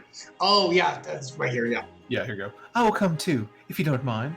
Though I am no Ishtola, I may be able to offer some insight. Yeah, there we go. A little bit. She knows. Yeah, she can help here and there. She's a disciple of Scions or something. Oh, she's a friend of the Scions. And her grandfather, obviously. So. Yeah, but that doesn't make her. That doesn't give well, her no, but I'm sure she picked up a few things or something. Oh, he didn't train her. He sent them to. Yeah, but I'm sure that city. I'm sure that they were around him whenever he was doing his studies and stuff. She might have picked up a few things. He learned a long time ago, and he sent them to Idleshire to learn from scholars there. Oh, okay. Well, then she'll remember. That's why Alphino was That's why Kale was Alphino's babysitter, basically. Yeah, right. While he was in school. Well, then she'll know from there for sure. Maybe she knows something. I think she. I also feel like they implied that she actually didn't do school. She was like, "Nah, I'm too good for this." Of course, time being of the essence, it would be best if we made directly for the burn. Yugiri, I leave you and Hakuro to bring the War Council to a close. Understood. Your mounts are saddled and ready, my lord. Where are the storms? Where are the storms? Sorry, where are the storms? Where are the storms? I'll take the piety when I'm here. Piety! Piety! Piety? Papanazi? Ooh, Logma. Logma. Continue, pick your thing. Pick your thing. Don't me. It's Logman, actually. I said it wrong. Well, you saying it wrong was better. I'm trying to remember which one is mine. I always forget. I hate this. Just choose tenacity. like determination or something. I guess it's skill speed. Yeah. Probably. That's fine. I mean, I definitely don't want the Allegan monies. Like, that's not worth anything, really. No, good gosh, no. The items that give me a bonus would be better spent. They give you the experience bonus, so you can use at the end of a duty to like bump it up a little bit. Yeah. Let's talk to Hien. Hien is eager to see the energy barrier in action. We will cross the burn by Yol and Falcon, as before. Join me on the overlook near the House of the Fierce. Just warp us. Just warp us. Just warp us. Just warp us. Just warp us. Just warp us. No, just warp me. Warp me, daddy. Warp me, daddy. Alright, you don't need to say it like that. That's gonna get clipped. Although no one else is watching. Wait, no, we have no one else watching. It's just me. It's just you, and you won't clip it. Today. Okay, I'm not gonna bother getting on the clip tool. No, I'm not. Come on. That's a beautiful outfit. Actually, I could just warp there. Actually, it'd probably be faster, right? That's a beautiful outfit. Yes, probably. Can I actually warp there? Maybe. Oh yeah. Use. Let's do it. Save us some time and money. Money? Actually, it doesn't save money, right? Because you have to. No, my time is my money. So yeah. Oh. Time is money, friend.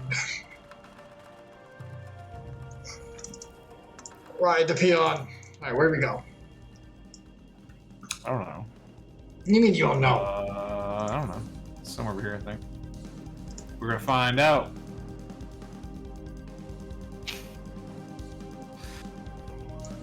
Is this right? Is this right? Maybe. It's above us, I think. Well, then climb the mountain. Calm down. Climb the mountain. Whoa. Oh, is it a duty? Is it a duty or what? Or There's is like it like there's an entrance thing here, so let's talk to Ian first. Give the word when you are ready to take the wing. Take the wing. Head to the burn. Yes. I've headed to the... Oh, is how you enter the burn, because there's no way to get to it on the real map. Oh, okay. You have to teleport. Oh, that looks cool. Here we go. We're some scientists. We're doing things. Yep. Yep. That's blue. That's a blue thing. And that's the bigger blue thing connecting to the sky, which is blue. Coincidence? I think not. It's not a Simpsons reference. I guess. It seems the engineers have matters well in hand. Yes, actually. Sanchez did it. As we intend, Doma will be free to reinforce her allies in Alamigo without fear of weakening her own borders. Yeah, let's turn the wall on. The time has come to put your hard work to the test. Start the generator. Start the reactor, Quaid. I'm giving her all she's got, Captain. She can't handle much more, Captain. There, yeah. Oh, sparkles. Cross your fingers. Oh, sparkles. Very good sparkles. See, blue sparkles! Told you it wasn't a coincidence. And blue beam! Whoa. Wow! Whoa. And a blue force field! I told you. Nodes 2 to 8 are reporting similar energy levels. The barrier is forming. Checkmate, atheist. What? Nothing. I heard you said before you said checkmate. I was doing all the blue thing. 2,000. 3,000. Oh, you're still going with that. Expansion remains smooth. No fluctuations detected. We're doing great. Expansion remains smooth. Gosh dang it. So I'm not gonna. 4,000. 5,000. Target altitude reached. The barrier is holding steady at 5,000 yards. We've done it. It's invisible with the blue sign. 5,000 yams? What the? That's a tall barrier. That's a big barrier. They don't If we stood on where the barrier was being built, could I ride it up? Or is it more like sever you in half? Imperial airship. Of all the rotten timing. Oh, But this is a gift, Mistress Alize. They can test our new wall for us. What if it's like Alfino? Do just flying over into enemy territory. gosh, Gotta... it's gonna be Oh so god! The light. Yes, yes. Fly toward the light. It's actually Alphino in the. Oh, it's definitely Alfino. Seems solid And enough. that just killed the ships. Now they're gonna crash and die. Gosh dang it, Ian. They didn't explode in a flame of glory. Yeah, We'll have to fix that. I hate how that little bird thing looks like a weird helmet. I thought you love it. I know it bothers me. Does it Why is bother it you? not a helmet? Maybe it is. Maybe there's like a super mech. Yeah, it's like someone. It's someone who like one of the artists just like took the helmet design they made for one of the soldiers. Oh. And, I Whoops. was right. He is asleep. No. You murdered your boy. No. He might have had the coma actually. Yeah. Let me go! He has my brother! Lower the barrier. But sir, we just. Oh, come on. Why isn't there like a door in the barrier? Make a door. They haven't installed the door. door yet. Put the door in the barrier. Epsilion. Drake, where's the door to the barrier? You seen that meme, right? No. The Drake and Josh episode where they're making the treehouse and Drake forgets to put the door. He just draws the door. He's like, I'm gonna do it with the buzzsaw. It's like, okay, go get the saw.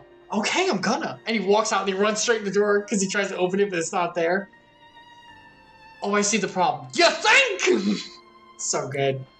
Yeah, that's. That was a great show. Back before Drake was terrible as a human being, apparently. Alright. I mean, the creator of the show is also a weirdo, so. Jesus sucks. Yep.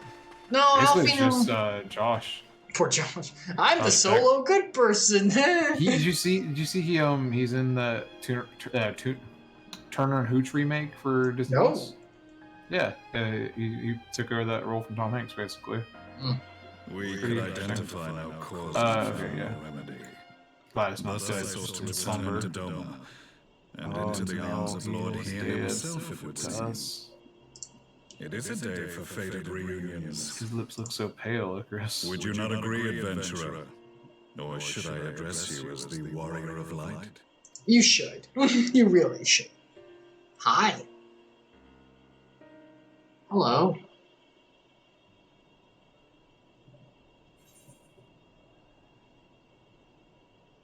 What? What? What? Are you at the choice yet? I just got there. Wait, we're not. What? I'm saying the first one. I'll say the second one, I guess. It doesn't matter. It's the same thing. It's probably the same Gaius title. van Baelsa, the Black Wolf. That was the title I was given. One I have long since relinquished. Hold on. I need a reminder. Physically, I need you physically. I'm terrible with names. My dad's terrible with names whenever we do series. Gaius. I need to see it for myself to know what I am looking at here. You looking up, guys? Sorry, yeah, I need to know what he looks like. What he looks like? Oh, when You he has the mask believe on. in or do you believe in Eorzea? That guy? The guy who's part of the duty that we have to do 50 million times every time you do the story duty? This guy who does the speech every freaking time? That's this guy? Yeah. Oh. You look a lot different without your armor. Yeah. Oh, shoot! We gonna freaking wreck your butt. Let's go! Down. The legatus of the 14th Imperial Legion died in Castrum Meridianum. I am no more than Gaius Baelsa, a man without rank or allegiance. You still killed a lot of people. Though, to be fair, you did not mean to. It was such destruction was not your intention. Because he says that when he does the ultimate blow. And everyone knows that line because we have to see it 15 million times. So you can't skip the cuss. Okay. There's no way you could have survived. Yeah, seriously. Yeah, do you believe in Eorzea? A cutesy one. Gosh dang it. How I was convinced that reviving the ultimate weapon would allow me he actually had good intentions. He did, but he had tyrannical good intentions. He had Anakin's good intentions. Well, if the I tyrannical was stuff, empowered, I think the tyrannical stuff came from the Epsilion controlling him. Or from, no, he was never controlled. Like, he was just influence. You make this decision yourself. No, someone else does not make the choice for you. I get it. And he was influenced in a negative way. The other Ascians thought that plan was crap and got mad at the Ascian who decided to do it. So, like... That is true. They were even like, dude, this is dumb. The Ascian used me, as he used so many others, all to further the restoration of his wretched god. Yes, I remember these cutscenes very well. I've seen them 15 million times. If I didn't choose the actual cutscene, that'd be so bad. Went up and was content to burn along with it. For a moment at least. A moment of folly. To surrender my life thus would have been to betray all who died for my cause. It was for them that I dragged myself free of the rubble and swore vengeance on the Ascians. I was not dead. Wow. Your girlfriend's dead. No, what's his name? Your favorite. Nero's not. You should hook up with him. Yeah, Nero's here. The Black Wolf shed his pelt, never to return to Golemald or her legions. I live now only to exact revenge. That's not exactly the best go-to either, but... Alright. My principal quarry was to be La Habrea, whom I gather you have since ushered in. But he doesn't know about the Emperor. Yeah, maybe not. Yeah, La Brea is gone. But so many more remain. Yeah. Long as their kind lurked in the shadows, laboring to sow chaos throughout our world, I would see each and every one dragged into the light and put to the sword. I just watched Red's trope talk on Are We the Baddies? Is this guy really having a Are We the Baddies moment? Are you freaking serious? Yeah, he definitely, well, he had a, oh, we're working for the baddies moment. I guess, yeah. Wow. Not of like mind. By the way, go watch Red's trope talk. Overly Sarcastic Productions. Very good on YouTube. Very, very good. In a single respect, perhaps. Yeah. We're also losing whoever's left of us. Continue the partnership the boy began, and share what intelligence I have acquired. Okay. Among the Ascians, the Black Masked Ilk are subordinate to those who wear red. This you already know. Ah, right, okay, I forgot about that. Red is superior to the black, okay. Really? I thought it was the other way around. Yet among the red there exists a hierarchy. Those set adrift with the shards clearly stand below those still joined to the source. Okay. Nabriales, who once dared to intrude upon the rising stones, belonged to the former group. Oh god, what's the former group? I already forgot. Dangerous foe. His powers were inconsequential next to the paragons of the source. Okay. Emmett Selk. The first was La Habrea, who played. This is anime as heck. There is also the white-robed Delilibus, and the elusive Emmett Selk, about whom little is known. This is anime as crap, man. Putting the, like, enemies on the screen with, like, the big bad behind it, and, like, they fade in. Oh my god.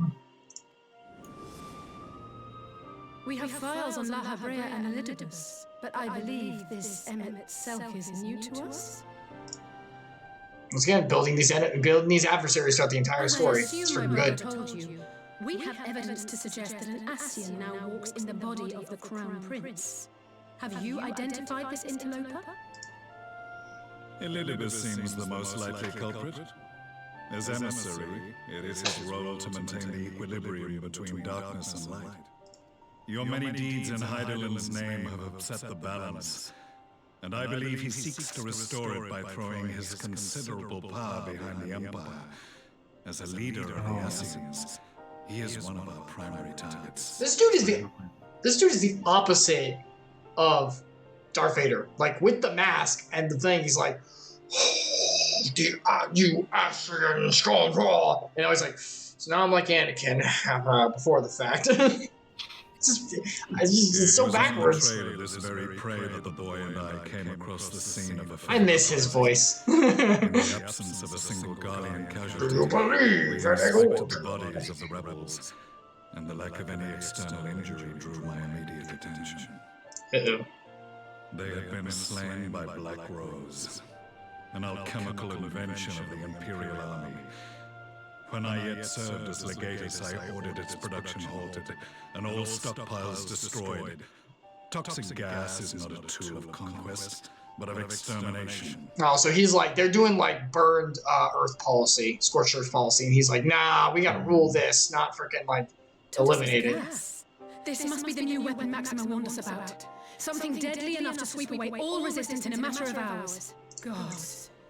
You don't think they're planning to use this in Alamigo, do you? Put your fears to rest. We infiltrated the production facility and destroyed all existing stores of the chemical along with the plant itself. Good job. That sounds great too. Even if they rebuild the operation, they will not soon manufacture another batch. Regardless, I would draw your attention to a directive we discovered in the plant's records. The document was marked with a recent date and authorized with the signature of one Zeno C.A. Galvus. Uh-oh. What did it say? A dead man signing the death warrant for thousands. 'Tis bad comedy.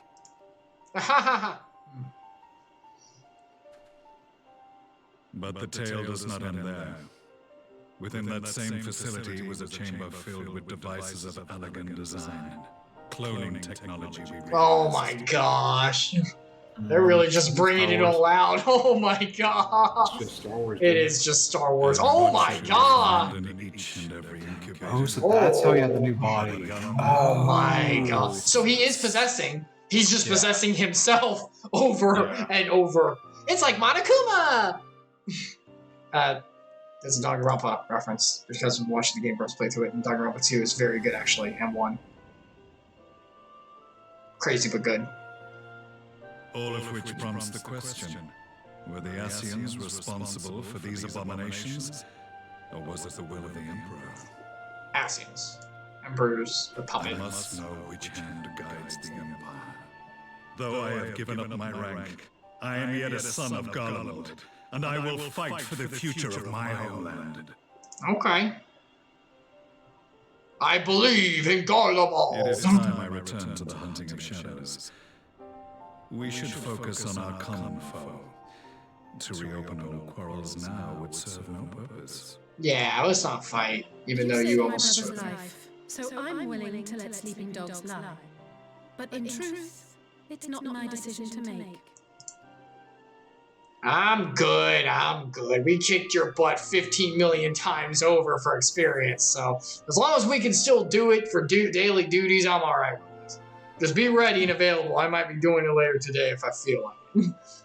Front and center to be my punching bag when I need experience boosts. Other than that, we're good. What are you gonna say? We'll save this another time. I'll say you're right. Yeah, I'll say the first one. You're right. There are more important matters right now. I'll let you live. There was a time when I scorned those who placed their faith in false gods. Even as I, in my blinkered conviction, Blinkered? Asian promises. Blinkered. Unlike yours, my strength of will, my restraint. I'm getting old. I forgot to turn off. We shall meet again, warrior of light. Can her strength truly be so great? I just have your old voice in my head now all over again. So that was the infamous Black Wolf. Yeah, it's weird that An it has different unexpected voice. I ally, guess to say the when least. you could say it's because they had the voice changer on or whatever, it made his voice sound different, but... Yeah, they just switched actors. I miss the voice changer. I miss the... A ruler must be ready. I'm pretty sure it's also a different voice actor. They didn't hire like anybody back after the first like 2 campaigns or whatever. It's all new people. Off he goes. Oh look, it's working. Helmet, engage. Well, I am content to leave the fine-tuning of the barrier to cleverer minds. Let us bid our friends from the Ironworks farewell, and see what can be done for Alphino back in Dorm. Nothing. We've already determined that. He's in a coma. He is not waking up. Look at us. We're like, I remember kicking your butt so many times. Maybe I'll just shoot one more thing at the airship, just for old time's sake. Kind of pity. Nah, it's fun. I think it was more specific. Do we trust him? Yeah, I trust him. He's like, because he did return Alphino. Yeah, and he, like you said, he was an evil guy for sure, but he was evil. He was lawful evil. Does that make sense? Yeah. Like, he was like, yeah, I'm doing the terrible things to ensure order. He was trying to justify the means. And now he's like, oh, wait, you can't do that because then chaos reigns. Justify the means. It's like, maybe I should be like good. I'll still be lawful, but maybe we should go lawful neutral at least right now. It's like, alright. Already clicked on him. Alright, here, what you got? Oh, it's the cutscene and then it goes into dialogue. It's not voiced. Not voiced. Boo. I mean, I'll voice it. Yes, you will. Give us your beautiful dulcet tones. Alphino is safely ensconced. Yep, that's a word. I have seen it before. It's safely very cool. ensconced in a private chamber. My finest healer is examining him as we speak. I've got a PhD. I assume it's just like a lady, with a nice touch. You got the touch. You got the power. I guess he wouldn't know anything about that because he's not here for so long. Alright, Ali says turn. She got something to say about her brother. I've spoken with the physician, and there are no outward signs of illness. Alphino is lost in a sleep from which he cannot be awoken, just like the others. It seems that even the lands of the Empire were not far enough away to escape the cursed voice. I am everywhere! I share your frustrations, I'll say. Oops, I too. But Alphino is returned to us alive and otherwise unharmed. All that remains is to find the means to wake him. Until then, you can but fulfill your duties as a scion. Yours and your brother's both. Double duty. Do double duty. I was about to say, that's awful. I'm not seeing my brother. You're right, of course. There are arrangements to be made and little time to make them. To business then, my lord. Now that we know Seryu's wall works as intended, can we expect reinforcements for Alamigo? The Seryu's embrace. You most certainly can. As promised, we will send troops to bolster our allies in Eosia without delay. Pray be aware, however, that they will not arrive without delay. Save for some few who will boast teleportation magics, the bulk of our force must be transported by sea, a lengthy voyage for which the smaller vessels favored by the Confederacy are ill-equipped. You're going to have to ship them off by UPS then. Accordingly, I mean to enlist the assistance of the East Aldenard Trading Company in finding suitable ships. As for navigating the distances in question, we are in the happy position of being able to call upon those who plotted the course of many exodus to Eosia. Beyond the procurement of ships, I think it is unlikely that our East Aldenard friends will consent to any involvement in military operations, but I am certain they will afford Alphino a berth aboard one of their vessels. I shall have a Chirurgeon, how you say it, right, accompany him every ilm of the way to the Rising Stones. Thank you. You have my thanks, Lord Ian. No, you said it the normal way. You can't say it the normal way. You have to say it the old English way.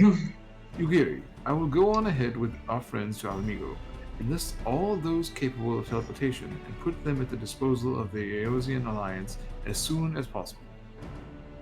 They will form the vanguard. Yes, lose mages on the front line. This will be a good idea. Yes, my lord.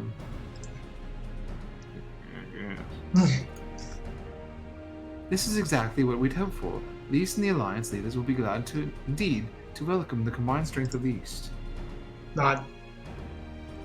Let's go all the way back to Alamigo, because you know that's what's about to happen.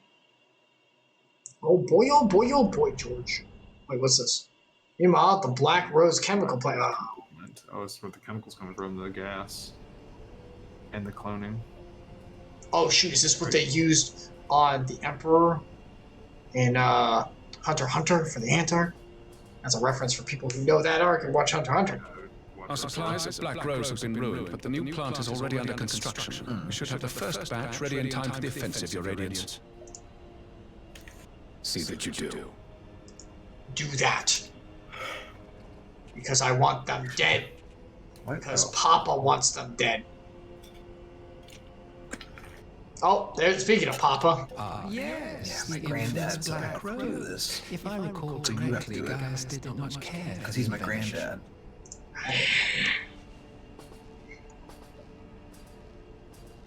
You just gonna saunter out here. Discriminate weapon indeed, it's airborne poison.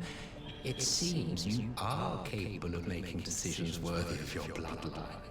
This is once again also called back to the core from Amphibia.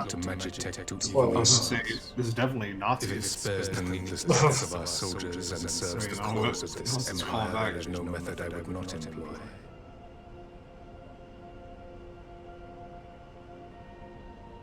Ah, okay. I see what you're saying. How very noble of you. How very noble. Truly, though, I must commend you for embracing your role as Emperor. You play the part of the determined ruler well. Sometimes even I catch myself believing. What was that pause? You played the determined ruler. Well, that's what I would use to describe it. Grrr. He's basically calling him a good lapdog. Yeah, I guess so. Because you suck. Agent of death. Now that I think on it, Black Rose may well possess the perfect aspect. Oh no. Oh shoot, Epsilion. Do you think what that line says right there? What am I doing? I don't theory craft. Done to me. Do you think that he's going to use the Black Rose to do the soul thing for everyone? Because he's looking for like a silent agent of death. He's gonna like put some extra in it or something like that. To get like all the Asians to take a body? Not just them. Yeah, actually, maybe. And maybe for like other forces. Other forces? What do you mean? I don't know. Like just the way he's saying this is like, and with it being akin to what's going on to everyone else, like the silent death. Outside of the Asian. Wait, they're not. Wait, that's about the people going into the comas. Yeah. That's not death. I think that's a good guy pulling them into the future. Like I said, that's my theory. Yeah, you're right. I don't know. It just seems he might be. I think you're on something with him. Maybe trying to get the Asians new bodies to take over. I don't know. He's definitely up to something as well. Slowly but surely, the deluge of light has worked upon the ether here in the source, and the gas should be most susceptible to its influence. Well, I shall leave you to your own devices. Go forth and bloody the land with your grand and glorious war. He's one of those villains. Yeah, he's gonna be plotting the back. Well, you do what? Precisely.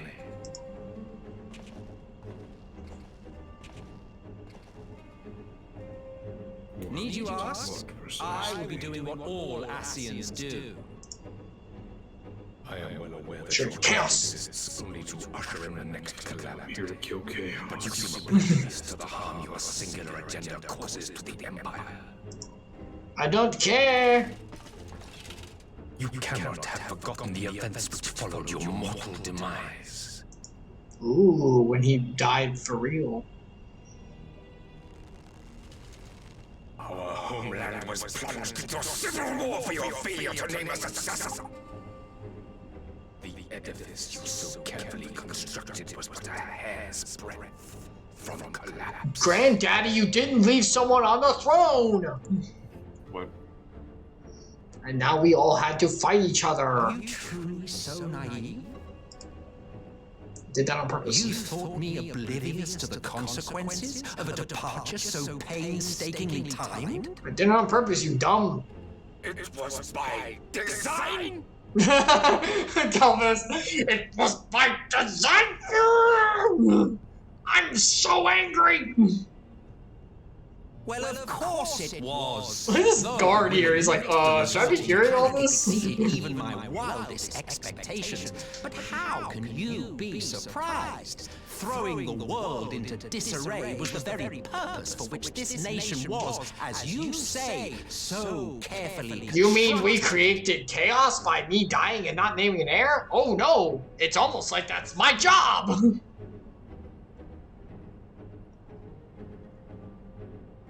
Now, if you have no further questions, I must be on my way. I'm a bad guy, so if you're done, I'm gonna go do more bad things. Since we may not meet again in this lifetime, it would be remiss of me not to offer a word or two of gratitude. Thanks for being a good I putz. must thank you for this surplus of vessels.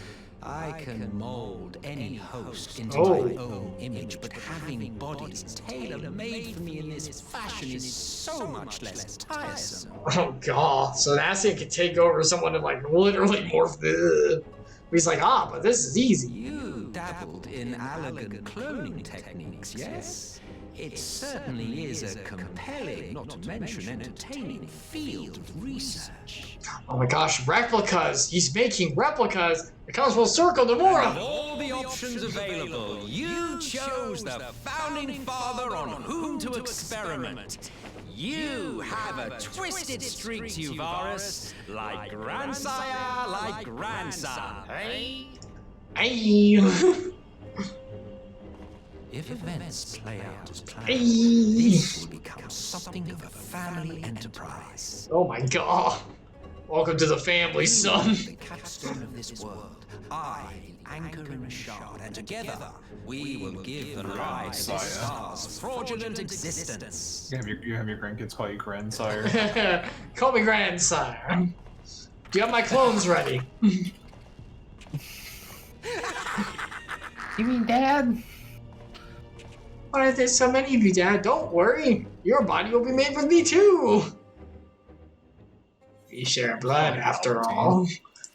With your blood, I will take over. Star Wars. It is just Star Wars. Woo! I love Star Wars. This is a great story. I do like Star Wars. Not ironically. Not ironically, I do like Star Wars.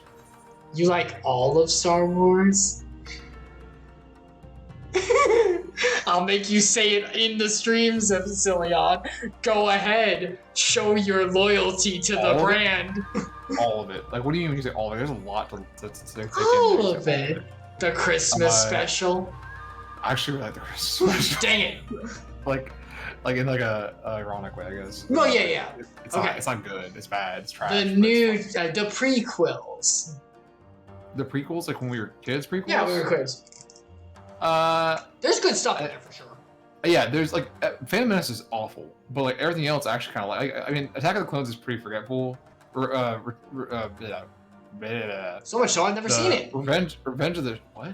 Yeah, I still haven't seen it. You've never seen Attack of the Clones? Yes, because whenever it happened, when I was young and it was in the theater, the first scene had the girl's face change because of the morph thing. You know what I'm talking about. They were chasing. And that scared me because I don't do body dysphoria, especially when I was a kid. And that scared me so much I turned around and barely watched the movie.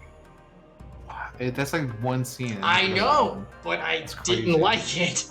I was like, what, 7 or something? I was really young. 8? Dude, that's when you were 7 when Phantom Menace came out. What age was I? Because it was like 97 when it came out, I think. 99. Which one? For Phantom Menace. So Attack of the Clones, I think, was like 2002? So like 10 or something? I don't know. Bro, was I scared easy? I'm not trying to dox you. You can dox me, I don't care. I'm 30 years old. There. We're on September. It came out in 2002, yeah. So. Okay, yeah, so I was like 11. 11, yeah. Maybe 11. 10 or something. Okay, I'm gonna look at what month it came out. It came out, oh my gosh, May 12th. Okay, yeah, I was. Oh, wait, no, May 16th in the United States. Yeah, I was 10. Okay, so I was 10. Yeah. So you're 10, and then you didn't watch the rest of the movie, even though it was only like I mean, that's like, I don't know, 20 It was minutes right in at the movie. beginning, though. It's not that early in the movie. It's like 20 minutes in the movie. Well, and yeah, but like it was at it's the beginning. literally like a 2-minute scene, and then that it literally dies there. So Yeah, because they never come back. I mean, I know it now, but I was young.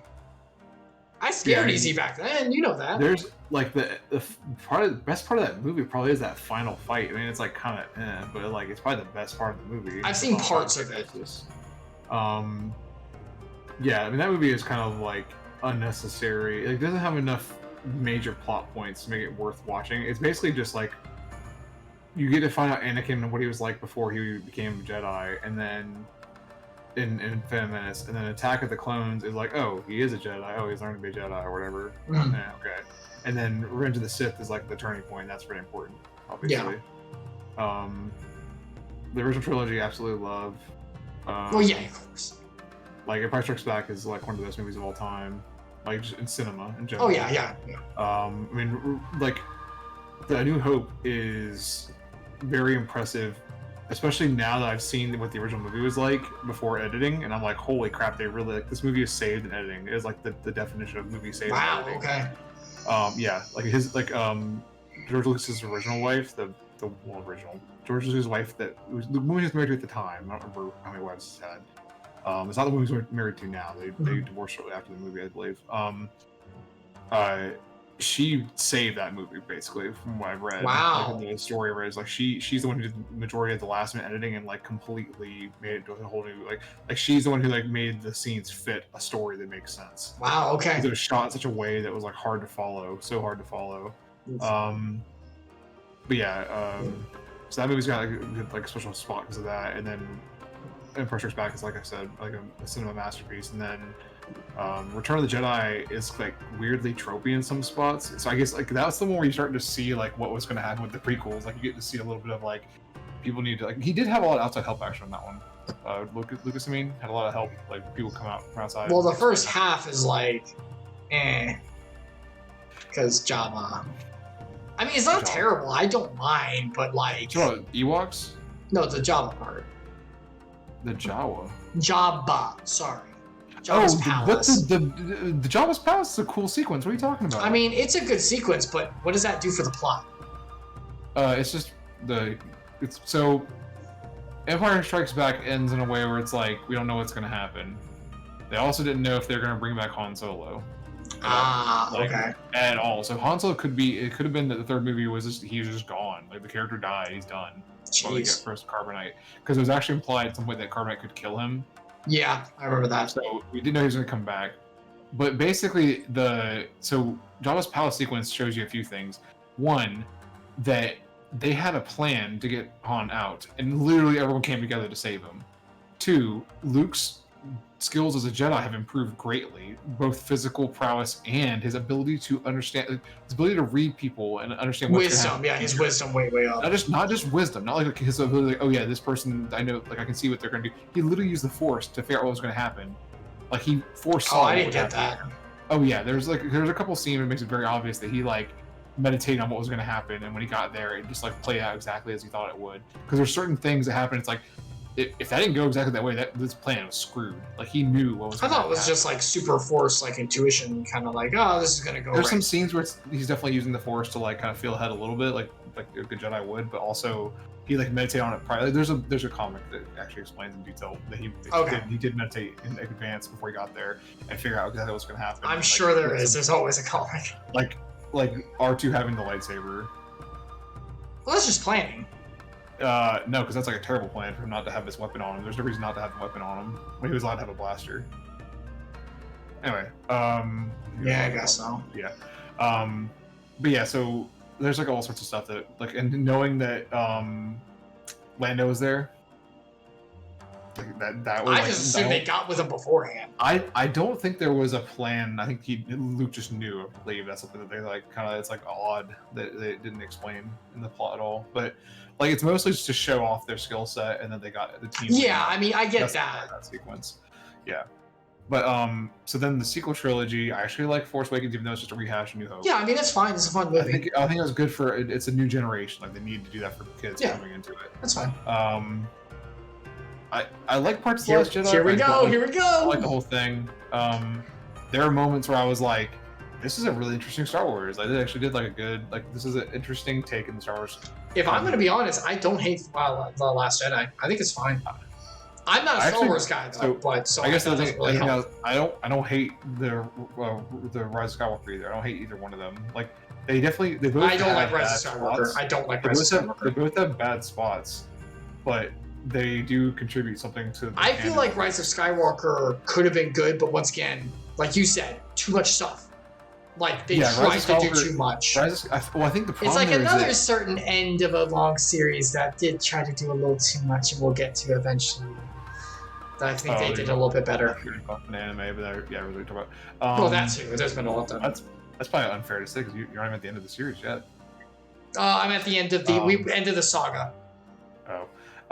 Yes. So like Skywalker, I mean, they like. I feel like the problem with it is that the pacing is bad for the sequel trilogy. Mhm. Like, they did a lot of like setup and not much like introduction to characters and stuff, but not much like world building enough to make you like fully understand what's going on in The Force Awakens. They left too much open ended, and then The Last Jedi didn't really world build either, honestly. And then it spent a lot of time doing things that weren't really like. I almost feel like that The Last Jedi could have been like a side story, like. That could have been like not an episode and just been like a side story that happened in between episodes 7 and 8. And 8 should have been like the first half of the Rise of Skywalker, and then there should have been like a whole another like the end of the movie should have extended out further. Because the way they did the pacing was just so poor across It the was entire very story. bad. Yes.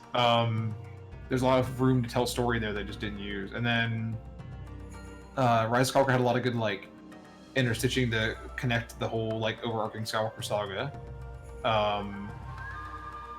Like Leia was trained as a Jedi. That part was interesting. Yeah, that's fine. It's the first thing that comes to mind. It's pretty big. But the big reveal is like really forced. Not Palpatine? him. Not even him. The other connection for him. Rey. Her That was like trying to spoil it. at this point. The movie's how old now? 3 years old? Yeah, almost. It's only 3? Wow. Was it 20? I had it came out in 2019, right? December 2019. You would know more than I do. I don't remember. Oh wait, maybe it was. December 2019. I'm pretty sure. I guess I'll look it up. Wow, December of 2019. That was right before 2020 even. That's barely even 3 years. Wow. Yeah, it's not been 3 years yet. Let me see. Wow, really? I'm looking it up just to make sure. Maybe it was 2018. Yeah, no, 2019. Came out in December 2019. Wow, it feels like it's so much older for some reason. Yeah, I guess COVID. Yeah, COVID gave us a lot COVID of hit time. right after. Never mind. Yeah. Never mind. That's when it started. That's when it started. That's when it was like starting to show in the US. Yep. Forgot about that. But yeah, like it. That was cool. I mean, I don't care about that part. Like it was always something, right? There's always something. I actually hope that she was Kenobi, based on that one line in Force Awakens. I'd hope that would. I thought that the idea was supposed to be she isn't connected to anything special, and it's just, hey, she took up the mantle, and that's then... what The Last Jedi did. I think so. The Last Jedi was that was like a meta commentary, right? You don't have to be part of the family to be someone special. Yeah. And they wanted like the kids to watch and be like, I could be a Jedi or whatever, right? That's like the idea there. Like inspire hope or whatever kind of thing, kids. But then, in addition to that, Kylo Ren telling her she was nobody was to protect her from the truth of what horrible thing happened and who she really was, to keep her from. Yeah, I mean, it works. I'm not saying it doesn't work. Because like him telling her that makes a lot of sense. Like actually, like makes it actually is a good like it. It sucks to the way they reveal it to the audience, but like it makes sense that like he would not tell her the truth, because if he did, it could become like a self-fulfilling prophecy. Okay, you're gonna have to remind me, because this is how badly they did it. I don't even know how she's related. I know how she's related. How she's related? Yeah. What happened? She's the daughter of a clone that was intended to be a Palpatine like body for him to occupy, but it had no Force powers at all. So even when he tried to bond with it, nothing happened. Like he couldn't force his Sith ghost like evilness, his essence transfer is what it's called in the movies and the lore. He couldn't Nord him. He couldn't Nord him. Kingdom Hearts style. Yeah, he couldn't Nord. Yeah, he couldn't Nord him. He couldn't. Yeah, Nord him. Couldn't do that. So he just let him be for some reason. Like, he'd rather than killing off the clone, he let it grow. I guess like it could have been like, oh, if I let this one go, I could have, like, backup plan or something. I don't know. Like, that part's very like open-ended and stupid. Probably a plot hole technically, I guess. Hi, Devotional. We're doing spoilers of Star Wars, by the way. All the new stuff, yeah, like it is the new trilogy. So I was on my finger up. That's why it says. But keep going. You're good. You're good. Keep going. So yeah, when basically, so she's his granddaughter essentially, because well, technically it's his daughter. New trilogy, yes. It's his clone, right? Mm-hmm. So there's no genetic difference between him and his son. So there's technically his daughter in a way, but because it's multiple generations, they consider his granddaughter. Wow. His granddaughter. As someone who plays Kingdom Hearts and loves it, that is convoluted.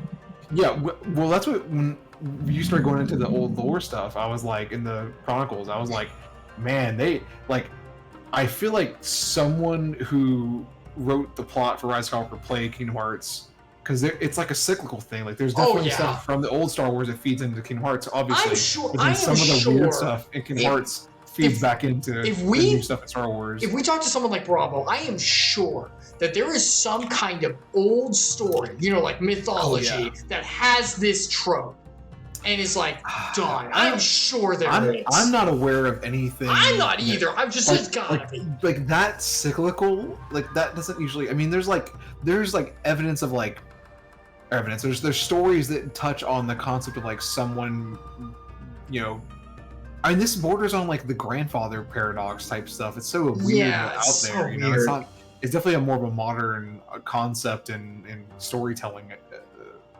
But I guess, yeah. I mean, you see it a decent amount nowadays. Actually, you do see it a decent amount. It is its own trope now because it's intriguing. It's a weird idea. Like, weird and intriguing, but man, it's convoluted. And look, I love Kingdom Hearts to death, and you love Star Wars, but this stuff is come on. It could be done in a better way. It can be done well, but it can also get out of hand real fast. Like, a lot of people, for Last Jedi, I can touch on that one, but The Last Jedi, a lot of people hated how they did Luke. I actually think that they made it, I loved his end. Him being old and curmudgeonly is like, oh, he learned a lesson from old Ben. But it was like the wrong way. Like, it was like, oh, he learned to be the old curmudgeon guy who's out in like the background, protecting people or whatever by not being an active agent or whatever, right? Like, he learned that lesson, but took it to the extreme and did it wrong. I think that's a pretty cool thing. And then his final show. His final show was awesome. Like the little hints of what was happening. I thought that was very like good. master I class. 100% think that's very cool good. Thing for like little teasers of how they did it, right? And then because it's also like a good theming. Like, he beat Kylo, who's like all about power and stuff, with no power. He didn't do anything. Yeah, I'm gonna beat you in the most humble way possible. I mean, he wasn't even there. Yeah, exactly. It's good. That's very good. That's I appreciate that. Like, that's good theming. I appreciate that. Yeah, I actually really like that. And I sadly died. I hated that part. It sucks, but you gotta move on. I mean, it's character deaths are good. They're but they're good. You gotta move on, but then he can come back in the next one. It's so stupid. Yeah. And also, Mark Hamill would be super involved with everything. He loves being that's fine. That's fine. It was his career basically. He had other stuff he did. I mean, obviously the Joker and other voice acting stuff he does. But I mean, his his live action after the accident that happened right before Empire Strikes Back, like the car accident he got into, is like, I don't know if it was that or if it was just like Star Wars became the one thing he could focus on. I don't know what happened. He his acting career. He's in you've seen the one other movie he's in live action back then. I don't remember. You don't remember? If you say it, I'll remember. The Guyver Dark Hero. I made you watch. No, I don't remember. The Guyver? You don't remember the Guyver? Remind me. Alien technology comes to Earth. Actually, I don't know if you ever saw the sequel, so you wouldn't know that much. Actually, you just think it's some. So there's giant monster creatures that can disguise themselves as humans that live amongst us, and this one company creates this. Well, it seems like this one company discovers or creates this suit of armor. It's like Power Ranger style. And so one guy gets it, like it bonds to him, and he can like summon it at will, and it like comes out from the back of his neck. These little like Symbiote nodes on then. the back of his neck, kind of, but it's like it makes him look like kind of like a Beetleborg. Okay, yeah. I You don't probably know remember if that. you've ever shown me that. I'm We sorry, I watched that don't movie. remember. We watched that movie. I think How long ago? You were in high school. I might have been dude, in high school also. It was ages ago. But Mark Hamill's in it as a detective. Oh no, I would plays, not. Come on, he man. plays a minor. He's not a minor. He's the third highest billed actress I think in the film actually. But he's like a minor character, right? But he's not the hero. I think they tried to frame it like he's gonna be the hero because he was like one of the big billing ones. Thing. Huh? Oh, I thought you meant because he was one of the big billing names, so they want to like put him. Well, yeah. He was the big actor in the movie, but I think they tried to like frame the story like, oh, he's going to end up being the hero or whatever. But it's actually the dumb kid that becomes the Guyver is the hero. So, right. And Hamill just like helps him out kind of. Okay. But yeah, like that was like the only thing I could think of that he was in back then. Like nothing else did well. Like, that movie did not do well, obviously, but it did well. It did well enough to get a sequel, I guess. Which I think is because the special effects were really good for like a Sentai style show or movie. Sentai, like Power Rangers. Not Sentai. Super Sentai. Every time I say that, my wife thinks I'm saying the other word that sounds similar. Anyway, but yeah. Star Wars, right? Am I right? Yeah, Star Wars. So yeah, I mean, I don't know, like and then if you want to talk about other material, so yes, the other material, expanded universe in the books from the 90s mostly, or like that. But those are non-canon now. Lots of the details have come back into canon though. Yes, but they're so might as well be. I mean, it's at least lore you could. So it's called Legends in the core canon. They refer to as. I watched New Star Wars Who Canon Book Club. I got a little bit. Okay. Not a lot. I don't Not a watch lot. that, but okay. It's dead now. Oh, I don't know what that is even. Honestly, so I don't care. It was a podcast I listened to where they would use some of the expanded I'm not stuff. a podcast guy, really. It cuts it down to a form where I can do it all. So you can ingest. Okay. And then TV shows. Clone Wars is excellent. Yes. I have the both actually. Jenny Tarkovsky's shorts. Oh my god, those are the best things in the world.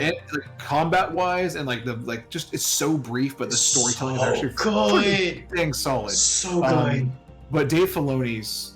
That one's fine too. Dave Filoni is he's the new Lucas. He is the main writer for all of Star Wars, basically. I just remember those shorts being the best, so that's where my heart is. Oh, I mean, but the Dave Filoni worked on the actual TV show, the Clone Wars TV show. Yeah. The movie and the TV show that introduced Ahsoka Tano, and that's his his character, his not brainchild. My OC. His OC. Which he did a great job with her. She's an awesome character. Yeah, she's fine. I'm very, very excited for her series. She gets one. I forgot about that. She's getting one. She hasn't gotten it yet. Getting. Sorry. Yeah. Ahsoka is going to be a good series, I think. I expect good things, at least from it. But then, Rebels is good. Rebels is excellent, actually. I like Rebels a lot. First I saw it, I was like, oh, I don't like this art style. I actually got used to the Clone Wars style, so I didn't really want to watch Rebels. I first saw it, I was like, oh. But then I watched, it might not have been the whole season had come out yet, but I started watching it later. And I really enjoyed it. I was like, oh, this is actually really, this feels like Star Wars. And I think a lot of it lends to the fact that it's based on character design stuff and some of the ships and stuff. They're loosely based on Ralph McQuarrie's drawings that he did for concept art he did for the original movies in that series, which helps a lot, I think, visually to tie things together. But then Dave Filoni is just doing his thing and made these really these he did the thing of making characters in Star Wars you can get behind, understand, and care about, and then added some new stuff to the meta lore of Star Wars. He added time travel in. Which is odd, but that's later in the series. So that's who I blame. There's no, it's not used anywhere else yet, so I don't know what you're blaming him for. It literally is only used in one spot, and all it did was it allowed Ahsoka to meet Darth Vader and not get killed by him, and bring her back. So I don't know. So it's for fan service. I don't know if it's fan service. Actually, I think it serves the purpose of expanding what the Force is capable of doing, so people can understand it more. I think it might come into play in a later series, maybe, but it feels like the Skywalker Saga, they managed to kick it out for the most part, except for that one detail in Rebels. And then Resistance was a series they did, the TV series, not great. It was a thing. It existed. I don't know. It felt like some kind of weird like little stitching between Force Awakens and Force Awakens and Last Jedi, and like it was like world building, I guess, technically, but like not in like a very effective. So Dave Filoni, I think he was a producer on it, but he didn't write it all, as far as I remember. And he just basically said, "Here's my team that worked on Rebels. I want to give them something else to work on." So gave them open free reign, and the characters weren't very good, weren't that memorable. Nothing really happens. The cameos are the most interesting thing, and they're just people who were in the sequel trilogy. Poe Dameron shows up in one episode, or 2 episodes maybe, and then there's definitely mention of like the First Order's heavily in it, but I don't know, it just doesn't do too much. Then there's live action TV shows. The Mandalorian's awesome. Like, I don't have to explain that. We all know that. And we've seen any of it at all and knows it's like it's old school Star Wars, but in the modern era. Or modern time. It's contemporary, I should say, or whatever. Book of Boba Fett. That one, I mean, I don't hate it. There's some really weird campiness to it, but knowing that Robert Rodriguez worked on it makes me understand why it's campy, because that's his thing anyway. He's the director producer of it for the most part. He directed quite a few episodes of it, and he produced the whole thing. I think he wrote some of the plot too, I believe. But I'm not sure about that 100%, but I know he at least had a hand in it, obviously. But yeah, I mean, I feel like that one is kind of a meh. We could have gone with that, I guess, but it's interesting.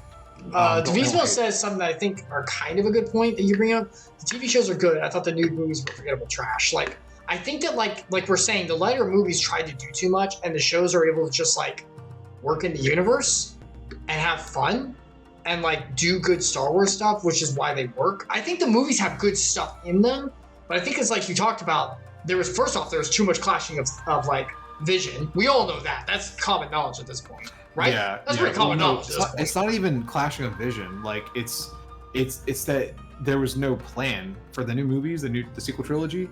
There was no plan for the overarching story. I thought they had one and then they went back on it and stuff. No, they had plans for what the world would be like, how they could expand the universe. But basically, Force Awakens came out, had some stuff laid down the foundations of what could have been an overarching plot, and then they gave Rian Johnson a movie in the Last Jedi, and he did not have any notes. Basically, he had like very few things coming out of the Force Awakens. And almost no like plot direction, and he was allowed to do whatever he wanted with it. And so he made a movie that was loosely connected and didn't actually extend off of J.J. Abrams' ideas. It was so negatively received because it was so kind of out there and different from a Star Wars movie, I guess. And like some of the stuff, like some people like hated some of the like tropiness of it, I guess, or like it's like a suspension of belief issue, I guess, is the biggest thing that came out of it. I guess that made Disney scared. No, Disney Lucasfilm together scared. So they pulled what's his name, Colin Trevorrow, the guy who worked on the Jurassic World movies. They pulled him off because he had a script. You can find the script online now. Like people have gone over it, beating it to death now about how it might have been a better movie for the ninth movie technically, and still wrapped up the Skywalker saga in an interesting way. But they pulled him off and put J.J. Abrams back on because like, you had ideas in the Force Awakens. We want you to finish them, so they had him finish out the series. Basically, and at that point, it was too late because the damage was done because they had a whole third of the story just wasn't useful. Yeah, I see that. His plots. That's what really tore it apart. And Jeez, there's some stuff that they're able to use, obviously, but that's like why you stick with the author. Stick with the original author. You don't go. They should have had at least someone from the Star Wars story group. Should have wrote an overarching plot that they stuck to across the 3 movies. Well, that's what I mean.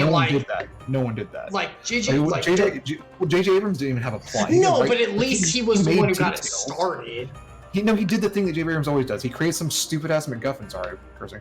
He created a MacGuffin and then set it off. And like, you could write something about this. You could do it. Like, let's have Lost for 6 seasons and have nothing happen. Let's do that. It's great. Yeah. Fair enough. That's what he does. Like, the only thing I've ever seen that I feel like he did well was he produced Cloverfield. and even Oh yeah, I like Homeroom. the first movie's great, and then there's that weird like I've never seen the other stuff. There's the continuity between the other movie, and like it's literally they've taken other movies that are already going to be like these weird kind of not indie, but like these like one-off sci-fi films, and then they just shoehorn in Cloverfield aspects. Oh, okay. They're trying to create a shoehorned universe. They're creating a connected universe, and that's what it is. But it's loosely connected, and but it's shoehorned in together because they're just trying to patch it in. Because they're taking. There was a fourth movie they were gonna have already, and then it ended up it was called Overlord, and they just ended up releasing it, and they didn't add the Cloverfield elements because they had a hard time going back and doing the reshoots to try and make it work. So they took it out. I think Devotional in chat brings up a good point too. I think there's just too much room for error in the movies that are too big. Error is unforgivable. Yeah, because like Star Wars movies are a legacy. And like if you fuck it up, it's going to be dissected to the core. Whereas like if Clone Wars or something has some issues, it's like, well, there's good parts too. Let's take the good parts too. I mean, there's definitely you have the. Because I know not every Clone Wars episode was good. There's really good stuff in there, but like there's stuff in there. But it's like it's Clone Wars, fine. It's easier to throw away details in those longer running series. That's true. Like, I'll give you that. But there's also still that doesn't make it less errors. You have it makes errors, but it blows it up a lot. You have a 22-minute episode, and now you have 7 seasons of Clone Wars. In those 7 seasons, 22 episodes, 22-minute episodes. I don't know how many episodes are per season now off the top of my head. I think some of them are different actually. But you have lots more opportunities to screw up the entire franchise. But they're not as impactful. Not a lot of people go to see what's Clone Wars. Everyone goes to see Star Wars. That's the difference. It's not that it's a movie versus two. It's the audience. And I think the other thing about that is that's not impact. True. That's not true anymore though, because the Disney Plus series are filmed in a way where it's literally the movie quality now, and people are looking at it as the movie. Marvel's series are now just as impactful because people are actually watching them as well. Yeah, even Kevin Feige has said like the Marvel TV series on Disney Plus should be considered equivalent to the movies because they are. Yes. It's not like back. Like he's definitely stabbing at Jeff Lobb making the Agents of S.H.I.E.L.D. and the Inhumans TV series. Yes, I remember those. Those were loosely connected to the MCU. Actually, the first season of Agents of S.H.I.E.L.D. was very closely attached, and they had lots of little like interplay cameos, but there really wasn't anything in the Marvel movies ever addressed other than Coulson technically being a character was addressed in the MCU, but his like Coulson's death in the MCU is permanent. In Agents of S.H.I.E.L.D., he's alive again. They brought him back. They resurrected him. Right, so it doesn't come out. But he never comes back in that's the problem. Movies. It's like it's trying to have a big continuity. Kingdom Hearts had this issue. It went through. It's like the 3 main big games, 1, 2, and 3. It's like, just play these. No, you can't. You have to play Birth by Sleep. Well, you have to get through the 2 days. It's with the different medias, and even the phone game. The freaking phone game. Some of the most important lore is on this crap. Yeah, and it's like, what? Lore. It's like this is old, and not just the oldest. This is gonna. Spoilers. This is gonna be real important for 4, guys. By the way, understanding of the reality this is going to be super important. But for Agents of S.H.I.E.L.D., that wasn't the case. Agents of S.H.I.E.L.D. and Humans, you could ignore those that even existed. They did not. They like the Marvel series on Netflix. Those didn't matter either, really. Like, oh my gosh, Runaways on Hulu. No one needed to know about that. I didn't even watch that. You don't need to. No one cares. It doesn't matter. It's not part of. Cloak and Dagger was on Freeform. I think was the name of the channel for the free. But my question is going on Devismo's statement with them being so big that the movies are so big and important. It's true now that people are interested in these shows and other media too. Do you think that's going to? And this is a genuine question. Do you think there's going to be a strength or weakness? Do you think that having to have all of this stuff that is all important and having to see it all is going to help or hurt? Because it's awesome because now it has so much you can do. That's great. I love that. Yeah. But will everyone buy a DS to get 358 over 2 days? Right. Using it as a metaphor. Yeah, that metaphor is good. It doesn't quite work because you have, over the re-releases that have everything in a big movie. Getting a streaming service for 1 month is not nearly as big of an investment as buying a whole new game console, right? And getting a game. That's not the same time sink. Will people be willing to keep up with all of these series? That's a good question. The layman, not the Marvel fan. I'm definitely not going to say the people who watch everything as it comes out religiously. Those are definitely niche. Of course. And it's more common now. There's a lot of people who will do that. it's definitely that's a niche group. Like people probably own the service. Like most, it's like, oh, I have kids that want to watch the Disney movies, so I just own Disney Plus. It's like they might watch it when they're bored. And, oh, I have Disney Plus, I should watch that series they got added because I do kind of like Star Wars or whatever. Like that's the thing. Whatever it may be. That's I think that's what Disney kind of hopes. For a lot of people will stumble into it, but the hardcore fans, obviously, they're going to watch everything. Of course. Doesn't matter. But there's definitely other people who are like, oh, maybe I am an adult with no kids. I'm about to get disconnected from the server. Move. I have to move too. Yeah. People who are like, oh yeah, I don't have any kids or anything, but you know what? I've heard this thing about the show. I kind of want to watch it. You know, it's all out now. I'm gonna go. Or this whole season's out at least, because unlike Netflix, Disney Plus releases weekly. Right. So somebody might be like, oh, it's done running now. I guess I'll just get Disney Plus for this month and watch everything in this 1 month, and that's all I just to deactivate the service, not pay deactivate after. You know, so you pay whatever. Is it $10? I don't know how much Disney Plus is now. I suppose it would work for Marvel because everything's on Disney Plus, right? Like you can get everything on one site. Yes, I believe now. So anything that matters is on Disney Plus. Right, yeah, that's what I mean. I don't know if Agents of S.H.I.E.L.D. is, but that one doesn't quite we already discussed about that. But yeah, like all the Marvel Netflix shows, those are on there now. They just got brought over because of some other stuff that happened in some of the recent shows. I don't know if we want to spoil that because it's pretty recent. X-Men, the animated series from the 90s is now on Disney Plus, and it's important because they're bringing back new seasons of it. Okay. New continuity. So yeah, if everything's on one site, that might be doable for Marvel, but Star Wars doesn't have that luxury. Well, is everything on Star Wars on Disney Plus? Everything. I'm pretty sure. The only thing I'm not 100% certain about is if the books aren't. The books? That's not fair. There's a lot of important information. That's like saying, are the comic books on? Look, okay, so like, the Marvel Cinematic Universe is not comic related, right? It's different because Star Wars is related to. Gosh damn it! Don't tell me it's comic related. I just saw a movie today that might be a problem. I'm legitimately saying that might be a problem. Yeah. So like the Marvel. Let me go back to Star Wars. Star Wars books. I mean, the ones that are not legends anymore, the ones that are core canon. I mean the new core canon stuff. Dude, I have not read all of those books. It doesn't even matter. I've had podcasts. There's some stuff in there that's important. Definitely there's stuff about the Beyond Outer Rim that's in there. A little bit. It's not a lot, but it's in there. In like the Chuck Wendig. There's an aftermath. Yeah, it's a little bit in like Tarkin's book. I think has a tiny bit in it. Yeah, Tarkin has some mention of it. The other guy, who's the blue guy, who's the amazing tactician?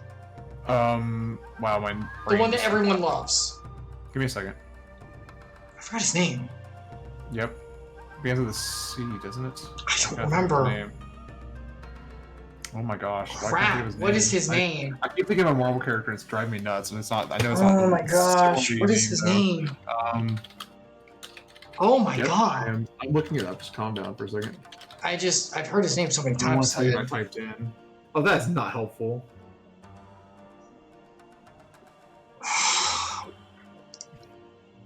So I typed in blue guy from Star Wars, and I got Cad Bane, which is a blue guy from Star Wars. I also got Max Rebo. That's not helpful. Yeah, that's it. That was it. Max Rebo. Yeah, it's Max Rebo. That's what I look for. Thanks, Google. What is his name? Put like Outer Rim, because he was born out there. That's true. Yeah. Well, not Outer Rim. He's from outside. Oh my gosh. Right out beyond the Outer Rim. Oh my gosh, what is it called? I don't know. Outspace. That's one name for it, but there's another name. Why can I not think of his name? Thrawn! Good gosh. Thrawn's book definitely had stuff about it too. Yeah, Thrawn's book, because Is Thrawn even in anything? Besides books? He's in Rebels. Yes, he is. He is in Rebels. The newest book that actually is canon, the one Thrawn book, that is based on the same Thrawn that shows up in Rebels. Yes. Because in the original extended universe, Thrawn didn't happen until after Return of the Jedi. Yes, because they started to bring out the stuff that canceled out Force stuff and all that. I remember them talking about the dogs and stuff too, like the animals that could do it. Everything Uzon has can cancel the Force. Yes. But I just remember those dogs. The weapons are organic creatures that cancel the Force, even though they're just swords or whatever, like scythes and stuff. Like they're technically still organic living creatures. It's so weird. Anyway, like a Soul Eater, maybe. But that's not even core. Like you don't even have to know any of that. Like no one. No, but what if Thrawn is important later? Thrawn is core canon, and he is important, but the stuff that happens in the books is not going to be like. So they have this thing where like if something is important in the books, they'll basically touch on it in the show enough that you can understand. You don't have to follow. So like anything about Ahsoka that we needed to know from the book that's still canon is either touched on in Clone Wars or is going to probably come up in the Ahsoka TV series. Okay, most as likely. long as they do it well, it's not proven yet, because but most likely. Because like I mean. And there are bits of Ahsoka in Rebels as well that you can learn about her history. Actually, there's stuff that they talk about in the novel happens in Rebels. Like there is definitely overlap there. They good. Do that for sure. Like her being Fulcrum is talked about there, basically. Because it's just like too much like info, as long as it's in one place and easy access for people, that'll be fine. But man, the second you make people, I was gonna say because you talk about books, but you know the comic like. If you like good Star Wars stories, the comics are where to go. Yes, the yes, comics I do. have the Yes, I do like know. The Darth Vader run, yes, Dr. Afra's run. Dr. Is really Afra. Good. I really want them to do a Dr. Afra like. Aren't they looking into it? A series of her? A series on Disney Plus would be the best thing. There was some stuff dark that happened. and Okay, a little bit of spoiler, I guess. There's some stuff that happens in Boba Fett's series in the season that. A lot of diehards were like, are they teasing an Afra series with this? Because it's like, oh my gosh, these characters or this event is definitely very Afra-esque. Ooh, interesting. The characters literally in Dr. Afra's novel, Dr. Afra's stories, not novels. Okay. In the comics. So like, it's like, man, they could really be doing this. I'm hoping maybe Obi-Wan that comes out next week. Oh my gosh, next Wednesday is the two episode double premiere. They combine the first two episodes. Okay. I'm a busy Wednesday. But yeah, so the whole point is to wrap it up. So yeah, we're getting further here. Sorry. It's good to have ancillary stuff because you want your world to be big, but you have to be careful because these people have to engage with this. Yes. And as someone who played through Kingdom Hearts, whenever it wasn't all in one nice, neat little collection, it can be real difficult to get it all. You're bringing up 2 points, and your point to me, the Kingdom Hearts point is that if you're going to have all these little things that are ancillary, the important stuff has to be in the core part that people are going to experience. The thing you expect the majority of your audience to use and experience. That's where it has to be. Or at least labeled as a core part. Birth by Sleep, for example, is Birth by Sleep, and I always hold this against Nomura forever. It is called Kingdom Hearts 0. I don't care what the name is. It is called Kingdom Hearts 0. It is a number game. It is so important. You guys have seen what it has. Yeah. You have to have that. I agree with that. The main bad guy for the entire saga's in it. Yeah, well, his introduction's in it. Yeah, that's it's like, hi, right? I'm the bad guy. Hello. So yeah, they like that's different to me than what's happening with like say Star Wars. No, they're handling better with Star Wars. There's very little important details in the ancillary content. Yes. Or if they, like I said, if they do have something that's important, they basically bring it back, bring it back up, so you don't have to worry about missing it in the ancillary content. It's more like it's similar to how comics work for Marvel. Well, at least the old movies, at least I'll give you that, because maybe after what I saw today, it might be different.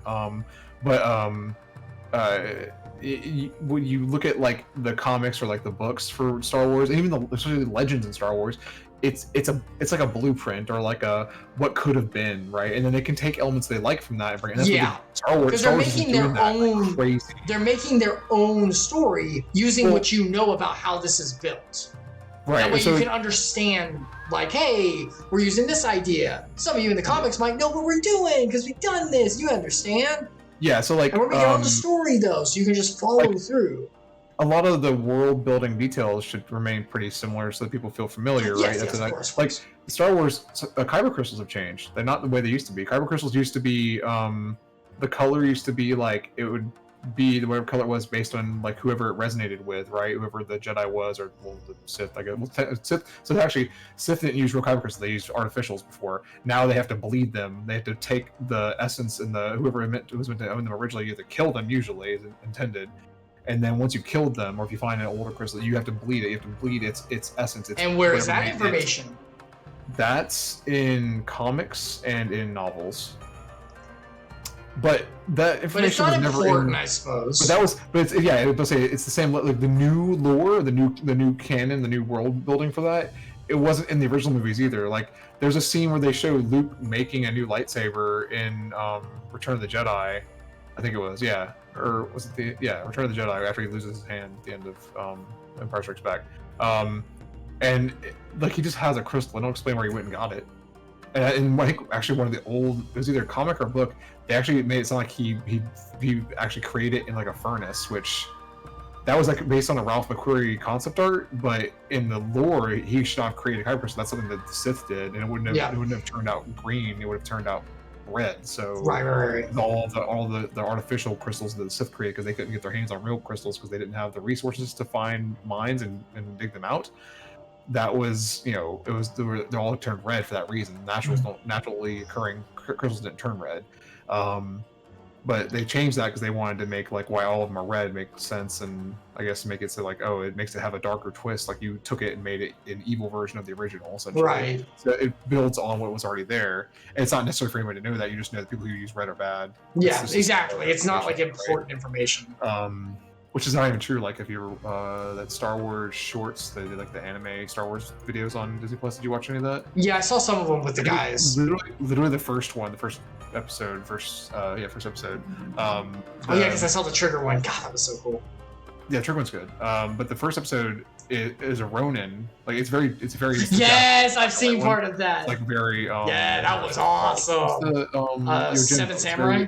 Yes, it was Yojimbo oriented. It's close to Seven Samurai because it's got a similar plot, I guess, in a sense. But warlords coming to attack and Ronin helps save them. But the Ronin actually ends up being Red. A Sith. He was a bad guy. He's just a rogue. He goes around collecting other Sith. He's gray now. He's not gray, and the gray is not a thing. I just meant like morality. Okay, yeah. Well, that's no, not the gray. Not the gray. I know about that thing. No, thank you. I'm done. That's a misnomer now. Yeah, there's no such thing. I forgot it was a buzzword. I forgot. Yep. Okay. Anyway, point is, let's hope that they do good and everything connects and people love it and can watch it all and not have to like scour the internet and stuff to get all the info. Yeah. I mean, there's always other fans that do stuff. Devotional, to clarify my prior statement, and this will be the last thing, because then I gotta stop. We got to Devotional. To clarify my prior statement, when I said error, I didn't mean errors in lore. I meant errors in the movies have less room to mess up in terms of quality. You have a complete hours, it better be great. Yeah, exactly. Yeah, the impact. Yeah, I get that point. Oh yeah, I get. Like, this is whereas before the series and stuff are more like once again, Birth by Sleep and stuff, like, oh, I love Kingdom Hearts. But you may have someone like Nostalgia Critic, for example, just played through all the main games and he just read about stuff. Because these are the main ones. These are the ones I need. And it's like, that's not true. You get the abridged. But they're the big things. People go and see a movie. They want to go see a movie. I mean, people nowadays are binging stuff now, so that actually helps a lot. Because that is a thing that people do now. But especially back in the day, people did not binge TV shows. You would go see a movie. And you would like... A blockbuster spectacle is a big deal, and there's a lot of weight to that. Like, as far as like fan perception is considered higher. I mean, I think that's starting to change now. It is, like I said. But I think binge stuff is helping. Binge culture is huge because people basically do movies at home called binging a series. That is a thing now. The binging part, not just binging it, but also just literally. So the cost of some of those shows, like say The Mandalorian or say any one of the Marvel series, they spend, some of those series they spend like $3 million on an episode. Yes, they actually have gone up in quality too. 40-minute, and so now it's the same level as the movie. But there's how many of those episodes in that one, like 6-episode season, like we've been doing the last few, I think I've been 6 or 8. Like, that's a lot more money spent overall compared to what the movie. And once again, I think like Endgame is different. That's a big Endgame too many actors. That's a different story. But like the movies where there's fewer actors, those are some of those, the cost of the movie is less than the entire cost of the series now, right? So they have to make back the money. So some of those have as much weight. Like the audience perception might not be as weighted heavily there yet as the movies, but I think we're gonna start getting there where it's like, yes, and I think part of that, oh crap, we have to take this as serious as we take the movies. I think part of that, once again, is because the culture's changed, because people don't go see movies as much as they used to anymore. They still do it, but like people are home. You have this, you have subscriptions, you watch, you binge, you sit and Netflix and chill. You do those things now. I mean, episodic content helps because you can ingest more detail more frequently instead of having and that's where I think the reason point comes into play the most is that you have a very small window to give the detail you need to give, and so like the movies, like say like okay, we talked about it's like Rise of Skywalker has so much that has to happen in what has to be. You can't do oh my gosh, like Lord of the Rings kind of screwed this up, where it's like, oh, we're gonna make a 4-hour movie and you can't go to the bathroom during it. You have to sit and watch it. Tons of people freaked out about that. Like, there's too much detail to pack into one movie, one thing of content, right? One consumable portion. So like the TV shows make it more easy for the users to do it, right? So you can put like less detail, and sometimes like the TV series, it's like, oh, there's about as much detail in this whole single season as there is in one movie. Yeah, and it's just a pacing you can ingest. And to be so reasonable, the TV shows aren't an event like the movies. I think that's it. It's like when you, as someone who watches, but for a lot of people that's true. I think a lot of people that's still like. I think you're right. It's changing. But here's my big thing about that too. I think that the series are like, okay, when I watch Shonen Battle, for example, in spoilers for Wano arc for One Piece, in Wano arc we've done this whole build up to now face off against Kaido and Big Mom, this whole big thing. We are now at the movie. Everything before was the series to build up. Now we're at a movie. Whereas I think with Marvel, it's kind of like that. You use the series to build the details to lead, and then the movie's like the climax. It has less information and more big stuff that happens with big single events and like a big thing that is like important for the pivot of how things are going to go. So that's what WandaVision going into Doctor Strange Multiverse of Madness actually is. Yeah, exactly. You have a 8-episode TV series, I believe, that it was needed to understand what happened to Wanda post Endgame. Exactly. And then to get to where we are in Multiverse of Madness. Because they're now building a series. The movies are part of a series. They're building a series now, not just a movie.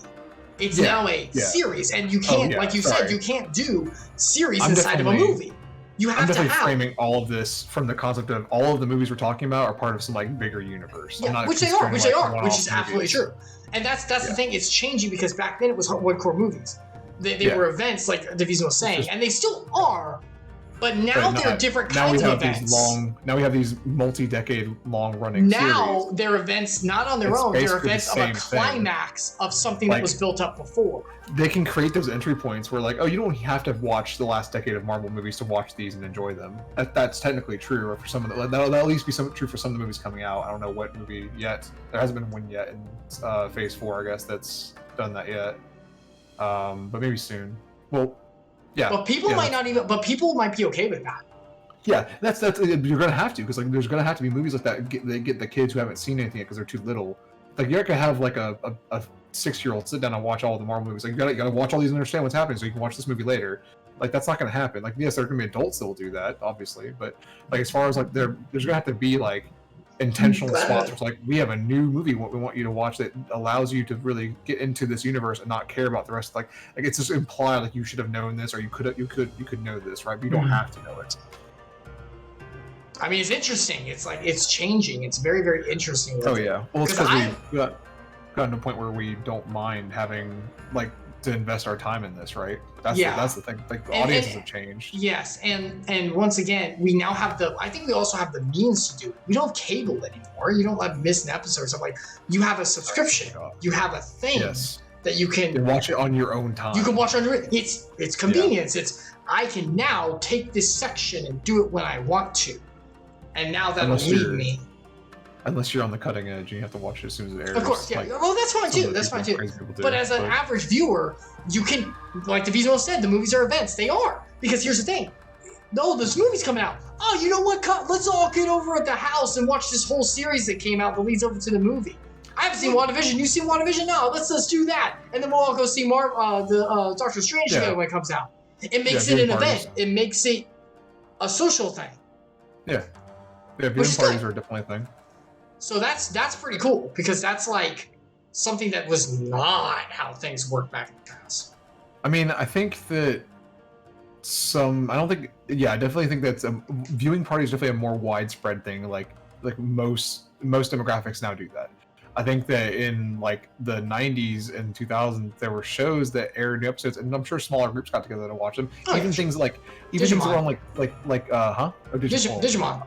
I was thinking, probably like primetime television, not something. Oh yeah, that's yeah, sure. That age, but that time period. But I'm sure there were groups that got together to watch like things even on like airwave, right? Like stuff that was on like national television that you didn't have a cable for. People still got in groups together to watch that because they enjoyed watching it with their friends. Like that still did. Yeah, happen. that always happened. It's not like it happens now with viewing parties for streaming services.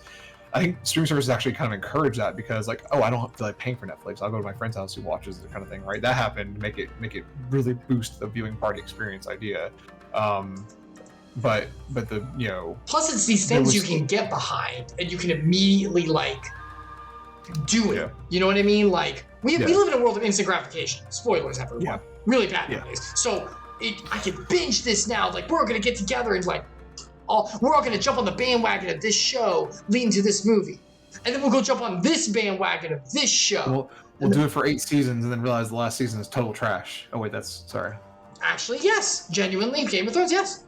It's something to talk about, something to be a part of, and so. Devotional saying their events, the movies are events, he's right, but not in the same way they were before.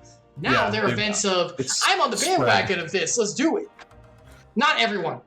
I'm just saying. No, it's not. Yeah, it's not the entire like. Heck, not our whole nation, not the whole world, but like, it's definitely things are like the way audiences consume is changing, and that's the key thing to take. That it's going to keep shifting in the content creators and providers, the streaming services, whatever you want to call them, the publishing it or promoting it for movie theater, all that, whatever that you want to call it.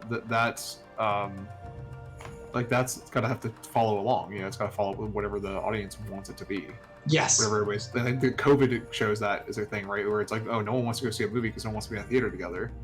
And now that we have these streaming services, why would we?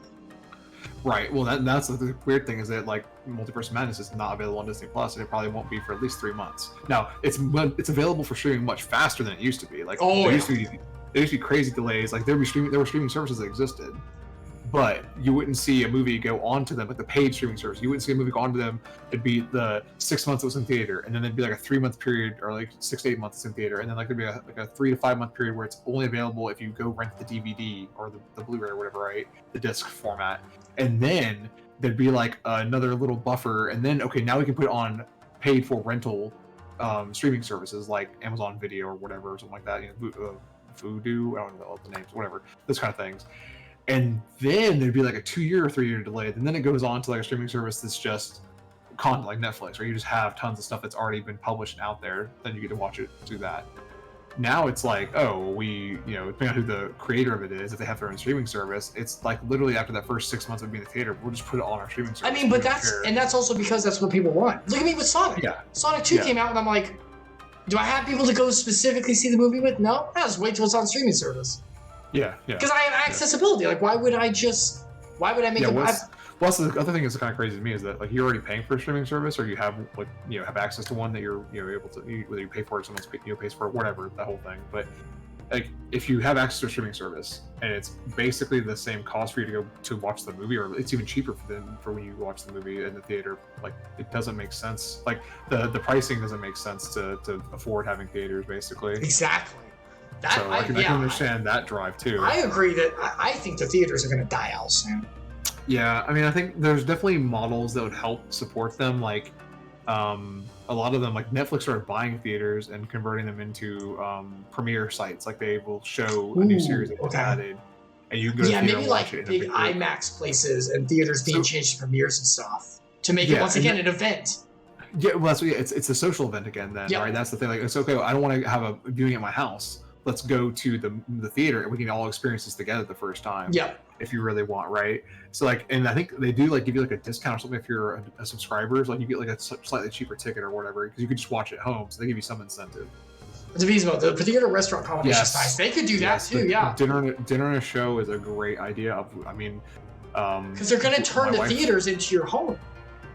into a big screen home. I'm going here to eat, enjoy, hang with my friends, and watch the thing. Okay, yeah, that's what you're saying. Yeah, so they realize, oh, people want to be able to eat or whatever while they're watching the movie. Let's just make it into a public version of that, where there's multiple people together. They got enough space and enough privacy, but they can eat and drink or whatever they, while they're there. Yeah, oh, yeah. My wife and I have gone to. There's an AMC that does that near us, and we've gone to that several times. And the food's decent enough, and you can get alcohol. And actually, if you want to, have a drink while you're watching a movie, it's pretty easy to do so. And actually, price wise, not too bad either. But it's interesting. Because we get to watch it on a screen quality that's probably better than the one at home potentially. Yep. And it still makes it worthwhile. Yeah, it's crazy. There's definitely shifts to the model that make theaters still work, but like the classic idea. I saw my wife today. Like, dollar theaters exist because so like most theaters, even when they sell tickets at like $15 a ticket, they don't make that much money off the actual ticket. A lot of that goes to the production company that's made the movie, that's given them the license to show the movie. And then they make their money off concessions. That's also why dollar theaters exist, because they're not going to make any money off showing that movie, really. But someone might want to come in and watch a movie. Maybe they haven't seen it. Maybe they saw it and they just want to see it again. They pay $1 for it because it's $1, whatever, right? But then they still make money off those concessions. Like, having the seat occupied doesn't do anything for them other than get people, make it look like it's attractive, right? Get people to come in the door. That's one part. But then the concessions, that's where the money is. Yeah, and if Devotional's idea works, then you could definitely make concession money. Right. It's a premier concession, right? That's what it basically becomes. Like, oh well, the getting the bucket of popcorn or getting the candy bar or whatever, that doesn't excite people anymore. So what does? Oh, getting a full like gourmet meal, like getting actually like, I don't know, getting your mac and cheese with some bacon sprinkled on top of it, that does it for people. So let's get them in the door with that. It makes sense. Like, it does work. Man, things have changed. Back in my day, not all theaters can do that, because not all theaters have a license to do it, for one thing. Because you do it, it becomes a restaurant. Then the food services change slightly when they do that. And then some theaters, the ones that have the food licensing to do that, they just don't have the facility to cook real food either. They have to have a full kitchen for those types of things. Yeah, there's going to be less, and there's going to be like more like focus. The premier, there's going to be like these the ones that are currently niche will become the main, and most of the other ones will just drop off or have to be renovated to do the same thing. That's what will probably happen. Yep. All right, we'll have to stop there for now because it is getting later, and I need to eat. Speaking of food, I need to eat some dinner. Actually. Okay, hold on. What is the next? Real quick? Yeah, talk to Ian real quick because we got to get this on our ledger. Okay, yeah. We must leave now to convene the Eorzean leaders, and it may be some time before I return to Doma. Hakuro, I leave you in command. You hear he's like, what am I? Chopped liver? Am I Hakuro or are you Hakuro? You're Hakuro. Because it's Dog Boy. Oh, what was his voice like? Grizzly, I guess. Oh, my lord. My lord. It's been a while. I shall assemble an advance party with all haste and join you in Alamigo forthwith. Oh, she's going. Yeah. Oh yeah, she's a retainer. Of course she is. Yeah, she has to protect him. I've just received word from Lys. The Alliance has established a base camp near Alamigo's northeastern border. Once we've arrived in the locks, we're to report to resistant officer stationed in Porta Praetoria, who will point us in the right direction. Let's not keep them waiting. Yep, totally going there right now. Yep, we're leaving right now. Yep. Not gonna happen. Not gonna do that. We're free. Okay. Is this a sanctuary? Yeah, we can. No, it's not. Well, is the Dome and Enclave? I think it might be. Let me check. Let me check. It is, in fact, a sanctuary. So all right, stopping here, boys. And then when we come back, we can start here and then teleport to where we need to go. Okay. Let me. I don't think we've actually been. Oh yeah, we've been where we have to go, but I don't know if Parley it's on the front lines. Okay. Hold on. Parley. MSQ. He's taking notes. So Parley. Yeah, because I have to put this on the thing. On the. But you're seeing how the sausage is made right now. Well, you're hearing how the sausage is made. Yeah, so interesting. All right, so that'll be it for today. Epsilion, thank you so much for joining. We had an interesting discussion too. Yes. See, this is why I guess we could do it in Vindictus. I was going to say, I think while we do have issues with Final Fantasy XIV, as we talked about, I think it does lend to our conversing very easy because, you just kind of go through RP and you just kind of like read story and stuff. Vindictus is something that might be a little harder, but I guess we could always do it between missions. I was just, I don't recall. So yes, missions in Vindictus, there are story, but we didn't do the story that heavily together. Most of us just kind of skipped through it. I hope they've made it better, but obviously it won't be as good as this. It wasn't as good. So if you want to do some RPing, some dialogue reading or whatever, I'm totally down for that. But if we're going to doing that, we're going to. If we're going to do it, we have to do it at some point. Okay, I was like, well, if we don't like, if the scenes aren't good enough or we're just not feeling it or whatever, I'm totally fine with just like, oh, I'll just read this off screen or whatever. I'm sure we can go find it somewhere. What? No, we gotta look. If it's not good enough to be read in a script and fun, then it's not good enough to be played. I'm sorry. Not on here. I mean, the gameplay is good. That's why but like, it's much more fun as a show to have like a good story. Or at least we're just rolling through a level and shooting the crap while we're doing it. We'll do that. We'll do that for sure. Your game crash? I see you're on a black screen too. No, I closed it normally. Oh, well, no, mine didn't crash, but like I went to quit and it's just sitting on a black screen. Mine's gone. This is just the background. You might want to check. And it's probably just if the client probably crashed. It happens every once in a while for me. All right. Well, Epsilion, thank you so much for stopping by and for all of the great fun. We'll continue again. Once again, it'll be a bit of a week's right. Yeah, because next week I'm probably busy, and the week after you're probably busy. Yeah. Right? So we agreed to do. I don't know if Devotional was on. He might realize last week we did play this, and this week we're playing again. Because next week is Memorial Day weekend. I might be out of town. It's a long weekend for me. I'm actually off. Me too. Friday as well, luckily. So. Friday, not me. Yeah. I'm off Monday for Memorial Day, but also I'm off Friday. My work's cool. Shout out to my work. That won't say the name. My work's basically fine because the kids get out early. You're a seasonal worker in no, I'm not. I'm full send, but I mean, in a sense, you're kind of like a sense. Let's just say what it is. Well, your workload is seasonal, at least. That's true. No, my workload's all year, but it gets lighter. Well, that's seasonal then. It's not like it doesn't mean seasonal doesn't mean it drops off entirely. It just means that with the season things change. It's not. Let me put it this way: it's not supposed to. I mean, but practically it does. All right. So anyway, yeah, my work's not like that at all, but they just gave us an extra day for the weekend. It's nice. And so I'm going to probably be busy. I'm probably going to be moving things, actually, is what probably is going to be used for me. My wife is doing shows, so she's pretty occupied. But then the week after that, we're actually moving that weekend. So there's a small chance, like, when we get our furniture moved on a Saturday, is what we're planning to do. I might be available to stream on a Sunday, but I'd have to have my whole office set up, basically, because I have to work Monday for sure. So I don't want to like be halfway through setting up stuff and then not be ready to work on the next day. So I might have to not go the week after. So then it'll become, I can't bring my calendar up because I have it in front of me. It would be it'd be the 11th. No, the 12th. The 12th. So the 11th, I might be busy, and then the 12th, I probably won't be. I probably will be able to play on the 12th. The 11th is probably going to be a fun day of coming back to this apartment and cleaning it up for a walkthrough. But gotcha. Yeah, so we'll see. I mean, I'm gonna be actually. I'll definitely be available the 19th. That weekend is probably open.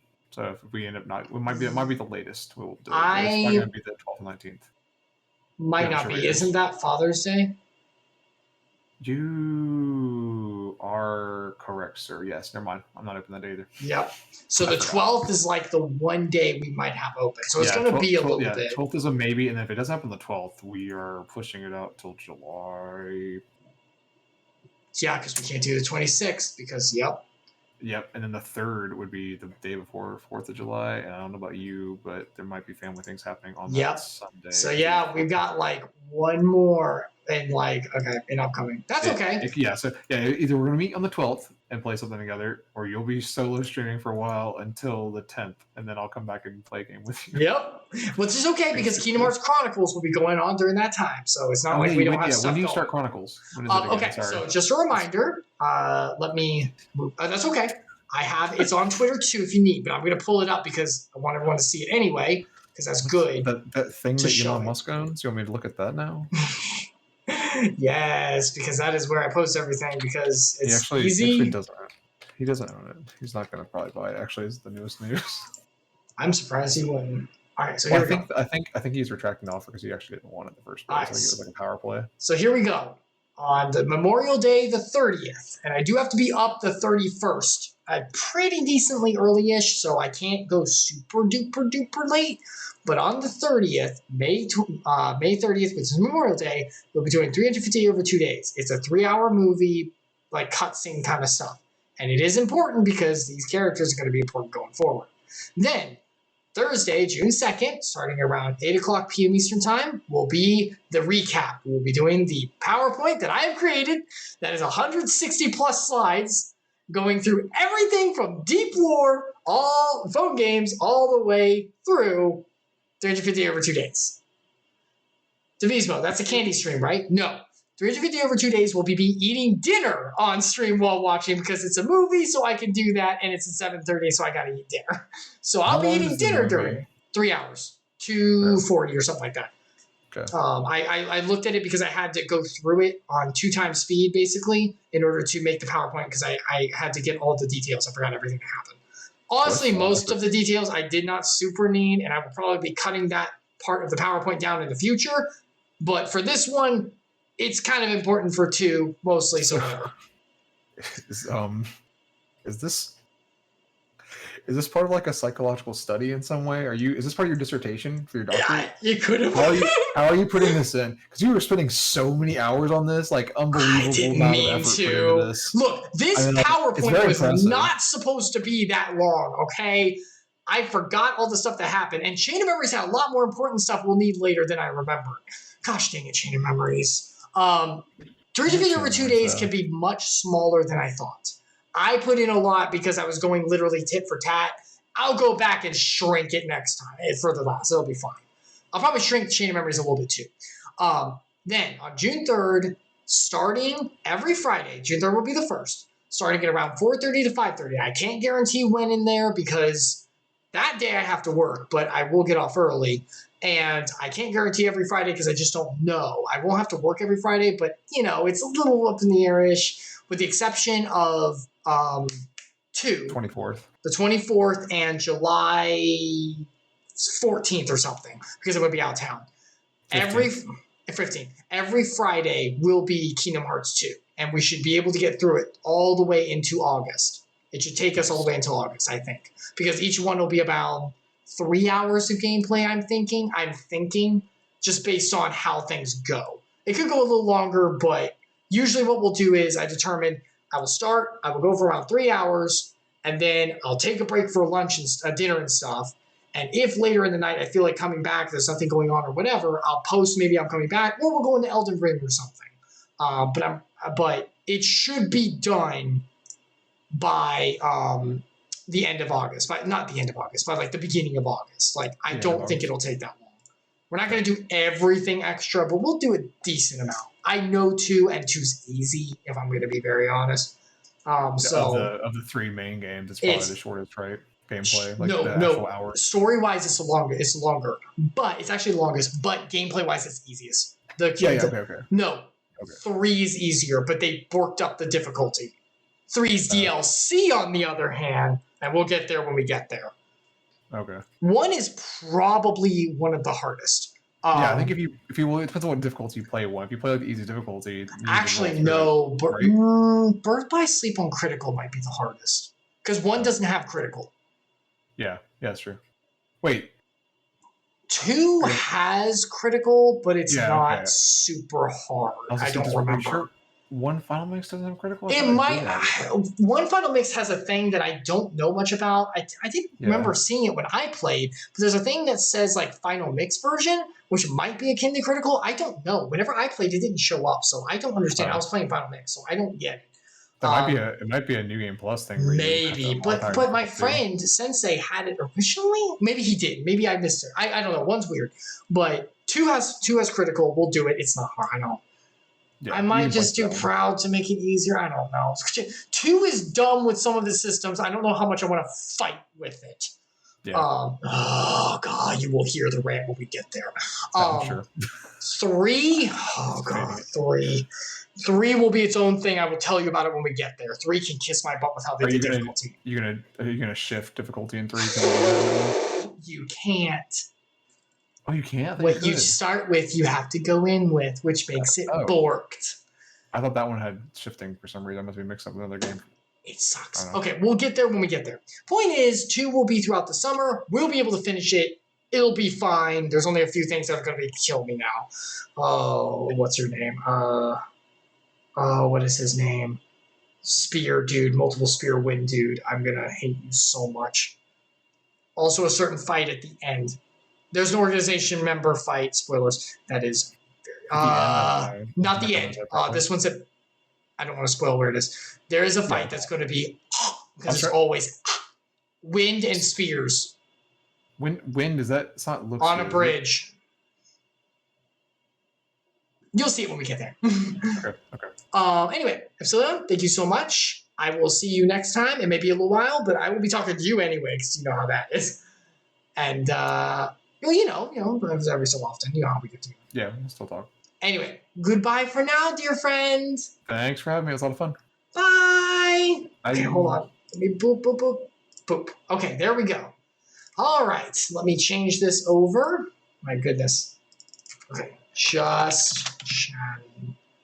Okay, no, that's not what I need. Oh no, I don't want that. Cancel. I want to change this, not the other one. Just chatting. I almost changed the title. I don't need to change the title. I need to change I got booped out. No, I'm sorry. I didn't mean to boop you. I was just closing. Look, it's already 8. I need to eat soon. So I'm kind of having I need to go. So thank you so much for joining, everyone. As you just heard us talk about, Final Fantasy Funtime 14, we'll be taking a break for a while. We'll probably come back on the 12th if we can. If not, it'll be a little bit for sure. But that's okay. We'll be back at it soon. But we'll be doing Kingdom Hearts Chronicles very soon. It starts next week. Wow, it starts next week. So we'll be going into that very, very soon. And you saw the channel. Epsilion. Now my wife will beat me for not having dinner ready. Maybe. Don't joke like that. Sasha is wonderful and you love her. So yeah, we'll be doing that soon. If you're leaving now, may God bless you. Thank you so much. I'm Icarus. I stream every so often. We're going through Elden Ring, Wandering Waifu.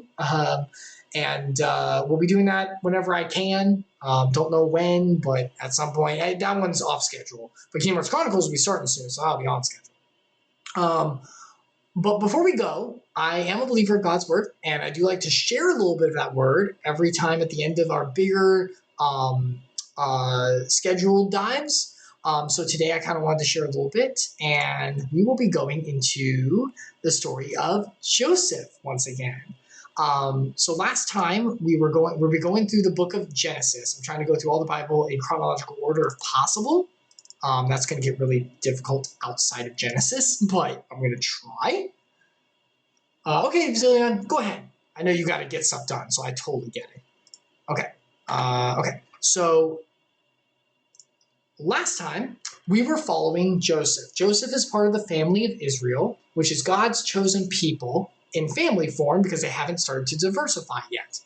So Joseph was loved by his brothers more than any of them, most of them, besides Benjamin the youngest, because he was born to his father Jacob, or Israel, from his mother Rachel, who died. And Rachel was not supposed to be, but Israel/Jacob's favorite, which you're not supposed to do. So because of that, his brothers didn't like him very much. Joseph is the one with the coat of many colors, if you've heard of that story. And Joseph had a wonderful gift by the Lord, given fully by his grace, to interpret dreams. He had wonderful visions and dreams that would show him the future. One of his dreams was that his whole family would bow to him one day. His brothers didn't like that very much. So whenever they were out in the wilderness, they pushed Joseph into a pit and sold him into slavery, which wasn't great. But the Lord was with Joseph, and throughout all of Joseph's life, all the way from then to when he was 30 years old, he got moved from the frying pan to the fire, one situation to another, one bad luck fall to the next one. But the Lord was with him in every single one. The first thing that happened was he got sold to Potiphar, who was a captain of the guard, and he rose to power in Potiphar's house, became the second in command, held godly righteousness in his dealings, and always upheld the Lord. And he was rewarded by getting accused of sexual assault to Potiphar's wife, which did not happen. She was trying to come on to him and got thrown into prison. But the Lord was still with him, even in prison, even at the worst area. And so, by following the Lord, he rose to power in prison, and he was given the keys and put second in command. The only thing he couldn't do was leave the prison. He just could take care of it. And he did. He honored it and was able to take care of the prison and became second in command of it. While he was in prison, there were two individuals who got imprisoned there who were straight from Pharaoh because he's in Egypt. The first one was the baker, the Pharaoh's baker, chief baker, and the second was the Pharaoh's cupbearer, who was kind of like this. Back in the day, the cupbearers were kind of like a secondary advisor because they would drink the cup that the king or emperor or pharaoh would use in order to make sure it wasn't poison. If it was, they got killed first. But because they were in such a trusted position, they were trusted by the pharaoh or emperor or whatever, and they usually listened to him to a degree. So they were both in there, and they both had dreams. Joseph interpreted both the dreams with God's given gift and giving God glory fully to God when he did it as well, and both dreams came true. The chief baker got axed, which is very sad, and the cupbearer got risen back to power. But the cupbearer did not remember Joseph, but even this was by God's design. So Joseph spent 2 more years additionally in jail, just, running it and giving glory to God. And even though it seemed like he was in a terrible place and his righteousness was not rewarded, the Lord's time was what mattered, not his. Eventually, everything came to a head, and God had his plan set in motion finally go off for Joseph's sake, and for most importantly, for the Lord's sake and his glory, for what would be set up later for the nation of Israel. Pharaoh had a dream, and in his dream were cows and stalks of grain that got eaten up by nasty ones, and all of the sorcerers and oracles and everything couldn't interpret it. But it was at that point the cupbearer remembered Joseph and was like, wait a minute, I know someone who can interpret dreams. And Joseph was brought before the Pharaoh, and Pharaoh told him his dream, and Joseph, giving full glory to God, told the interpretation. There would be 7 years of great plenty in the land, way more than there should have been, like everything doubled. But after the 7 years, there would be 7 years of famine, so bad that the 7 years of prosperity were like they didn't even happen. And because of this, the Pharaoh heard of it and was like, oh my gosh, that's my dream, and you know the interpretation, we gotta frickin' do something about this. So Joseph said, if it please my Pharaoh, by the Lord's grace, I have an idea. What if for the first 7 years, we store up things and take a little bit of tax from everyone, store everything up for posterity, and then whenever the 7 years of famine come, we'll have enough for everyone going forward. So he not only provided the interpretation, but a solution to the problem too. Once again, given fully by the Lord, who he gave credit for. I want you to understand something. Joseph, a foreigner from the jail, walked before the Pharaoh, the man who people believed was God of their nation, and said, my God told me this. Oh, you mean Horus or Ra? No, my Lord, the Almighty, above all of them. And he said it right in front of him. But because he was able to put money where the mouth is, because the Lord humbles everyone else besides him because they are not real, and he is the one true God, his name came forward. And for his glory, the interpretation was made, not only to show his might and glory and establish it in Egypt, but also to establish a plan to endure a famine. Well, why would God send the famine? Because he's the one who just kind of sends it, right? Yes, there is a reason, and we'll get to that soon. But first, we're going to see, finally, 30 years later, Joseph receiving the rewards of righteousness from the Lord and by his mercy and grace. You see, when someone obeys the Lord, it is promised in the word that they will be prosperous in this life. It's promised. There are verses that talk about it, but it doesn't say immediately all the time. Sometimes prosperity doesn't come until a while. Sometimes it doesn't come until after death, too, in some ways. But there will be some that come in reality as well, in our life and the moral coil, too. It's just it might not always be immediately. But if one holds on to faith and endures, then prosperity can follow. So that's what we're going to see with Joseph right now. This proposal, the one Joseph put forth, pleased Pharaoh and all of his servants. They're like, that's a good idea. And Pharaoh said to his servants, can we find a man like this in whom is the Spirit of God? Like, show me someone else who has the Spirit of the Lord Almighty in him. This God who is shown beyond all of us. Then Pharaoh said to Joseph, "Since God has shown you all this, there is none so discerning and wise as you are. You shall be over my house, and all my people shall order themselves as you command. Only as regards to the throne will I be greater than you." So Pharaoh said, "You have shown great wisdom. The Lord has placed you here, obviously, and you have endured and shown great wisdom and aptitude for this. You are going to be put second in command." Oh, look, second in command again. "Right below me. Only my throne will be above you." And some people could say something like, well, if he's following the Lord, he should have been number one. The point is not the authority given. It is the glory shown to the Lord placed there. And the humility shown of course, that's where I will be then. And which Joseph has shown all to this time. And Pharaoh said to Joseph, "See, I have set you over all the land of Egypt. It's all yours. Do what you need." And Pharaoh took his signet ring, which is the big thing. If you have the signet ring, if you stamp it, that's the emperor / king / Pharaoh's word. You do not go against it. It is as good as his word. From his hand, and put it on Joseph's hand, and clothed him in garments of fine linen, and put a gold chain around his neck. He got some bling bling now, baby. And he made him ride in the second chariot, and they called out before him, "Bow the knee." Thus he set all the Pharaoh. Thus he sent him all over the land of Egypt. By the way, remember the bow the knee thing? Did that happen in a dream? Joseph had? Nah, whatever. Probably not important.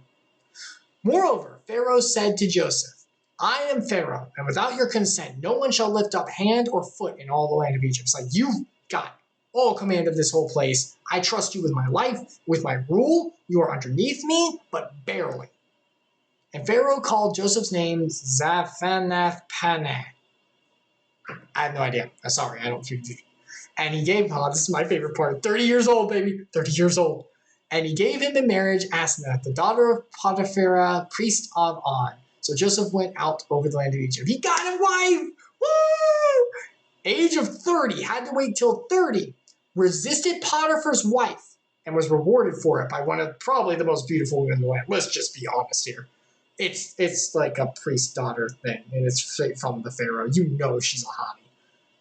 Not that that's important, but for me, it helps because 30 years old, so I don't have a girlfriend. Okay, but the point is, look, he was rewarded for the wisdom shown and the true sincerity shown to the Lord.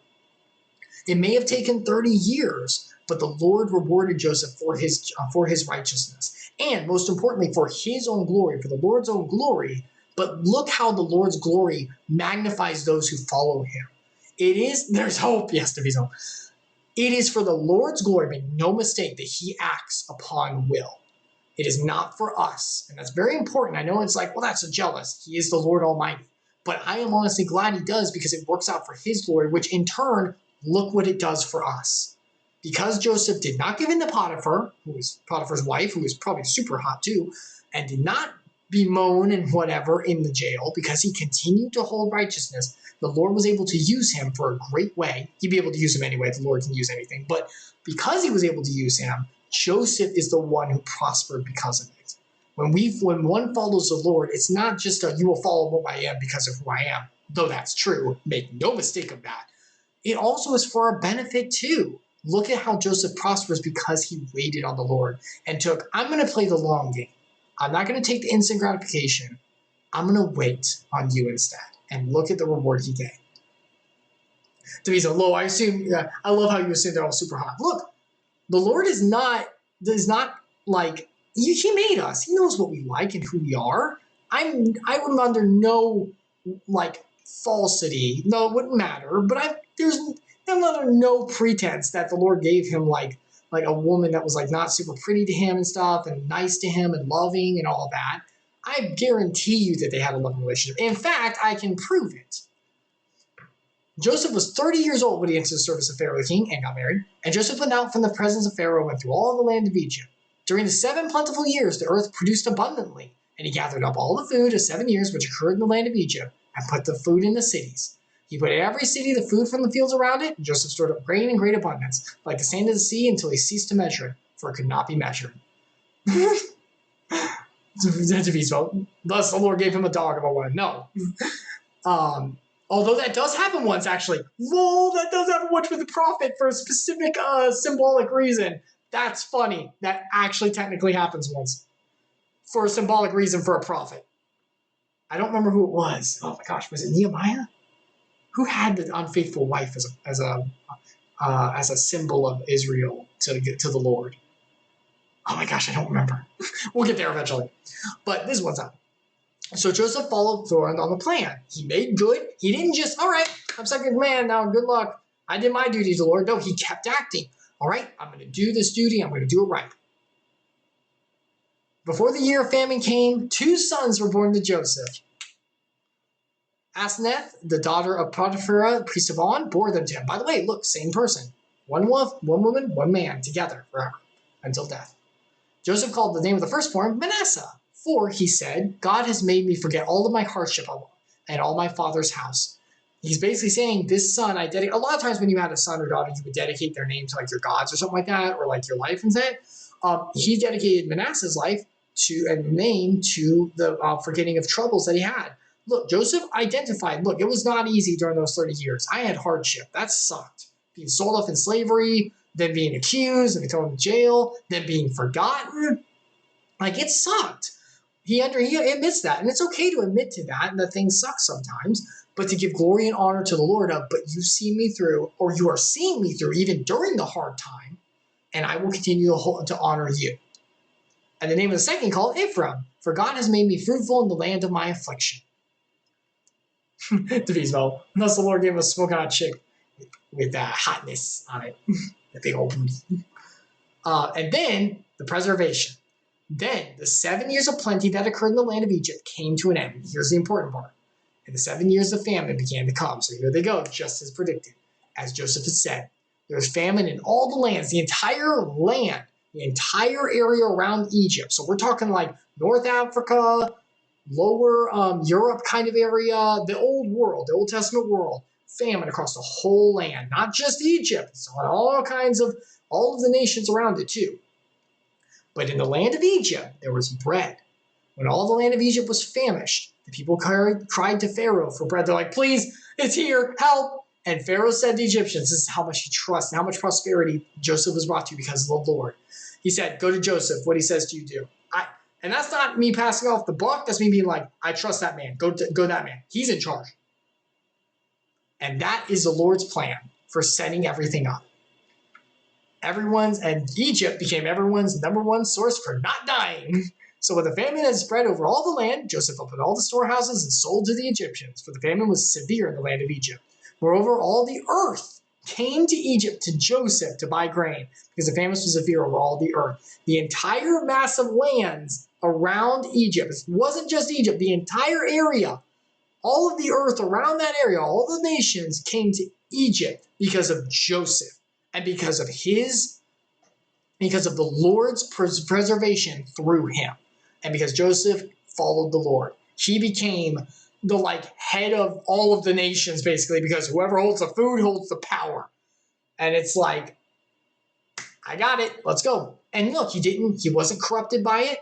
I can tell you the rest of the story, spoilers, he's not corrupted by it or anything like that. He continued to do the duty correctly, and the Lord blessed him more and more. But why is this important? I mean, great, Joseph got his, righteousness given to him. Yay, the Lord, hooray. But why is this important for the overarching story of the Bible? For the Lord, for his glory. I mean, obviously, his glory is seen in Egypt and stuff, but what about Israel? Isn't this Israel supposed to come from this? Is Joseph just one guy? Does all of Israel come from him? No, it does not. It comes from his family. But his family's not here yet. All the earth came to Egypt to Joseph to buy grain because the famine was severe over all the earth. Everyone's coming to Egypt to buy and pay homage to Joseph. Gee, who's outside of Egypt who might come in asking for some food? Remember his earlier visions when he was young? Those still haven't been fulfilled, right? He's never been wrong yet. And we're going to see that next time as well. So now the stage is set, and the famine is sent for a specific reason, for God's glory and for the glory and aid, not glory, but the aid of his nation, which will be coming later soon. Well, we'll have to get into that next time. And actually, I think that there's a couple years passing or time passing before the next part. So it actually kind of works out because we won't be doing this again for a while. I don't think I'll be doing the Kingdom Hearts Chronicles. I don't think I'll be doing the devotionals in there just because they're going to be going so long, and I don't know if putting it there is a good thing for like the devotionals to continue. I kind of want to leave them on this for going forward. We may do smaller devotionals of something else here and there, but we'll see. We'll see. Anyway, thank you so much for stopping by, everyone. It was great to see you all. Once again, I'm Icarus, and these are the streams. Feel free to stop by anytime you like. I'd be more than happy to share the Lord's word with anyone. If you have any questions or anything, I'm more than happy to share. That's my most important duty as a human being underneath his creation. And I hope the Lord blesses every single one of you. I hope you have a fantastic week. Divismo, I hope you have a fantastic week as well. I'll see you later and everyone else too. May God bless and goodbye, everyone. Oh, I need to go to, hold on. Where is it? Boop, bye.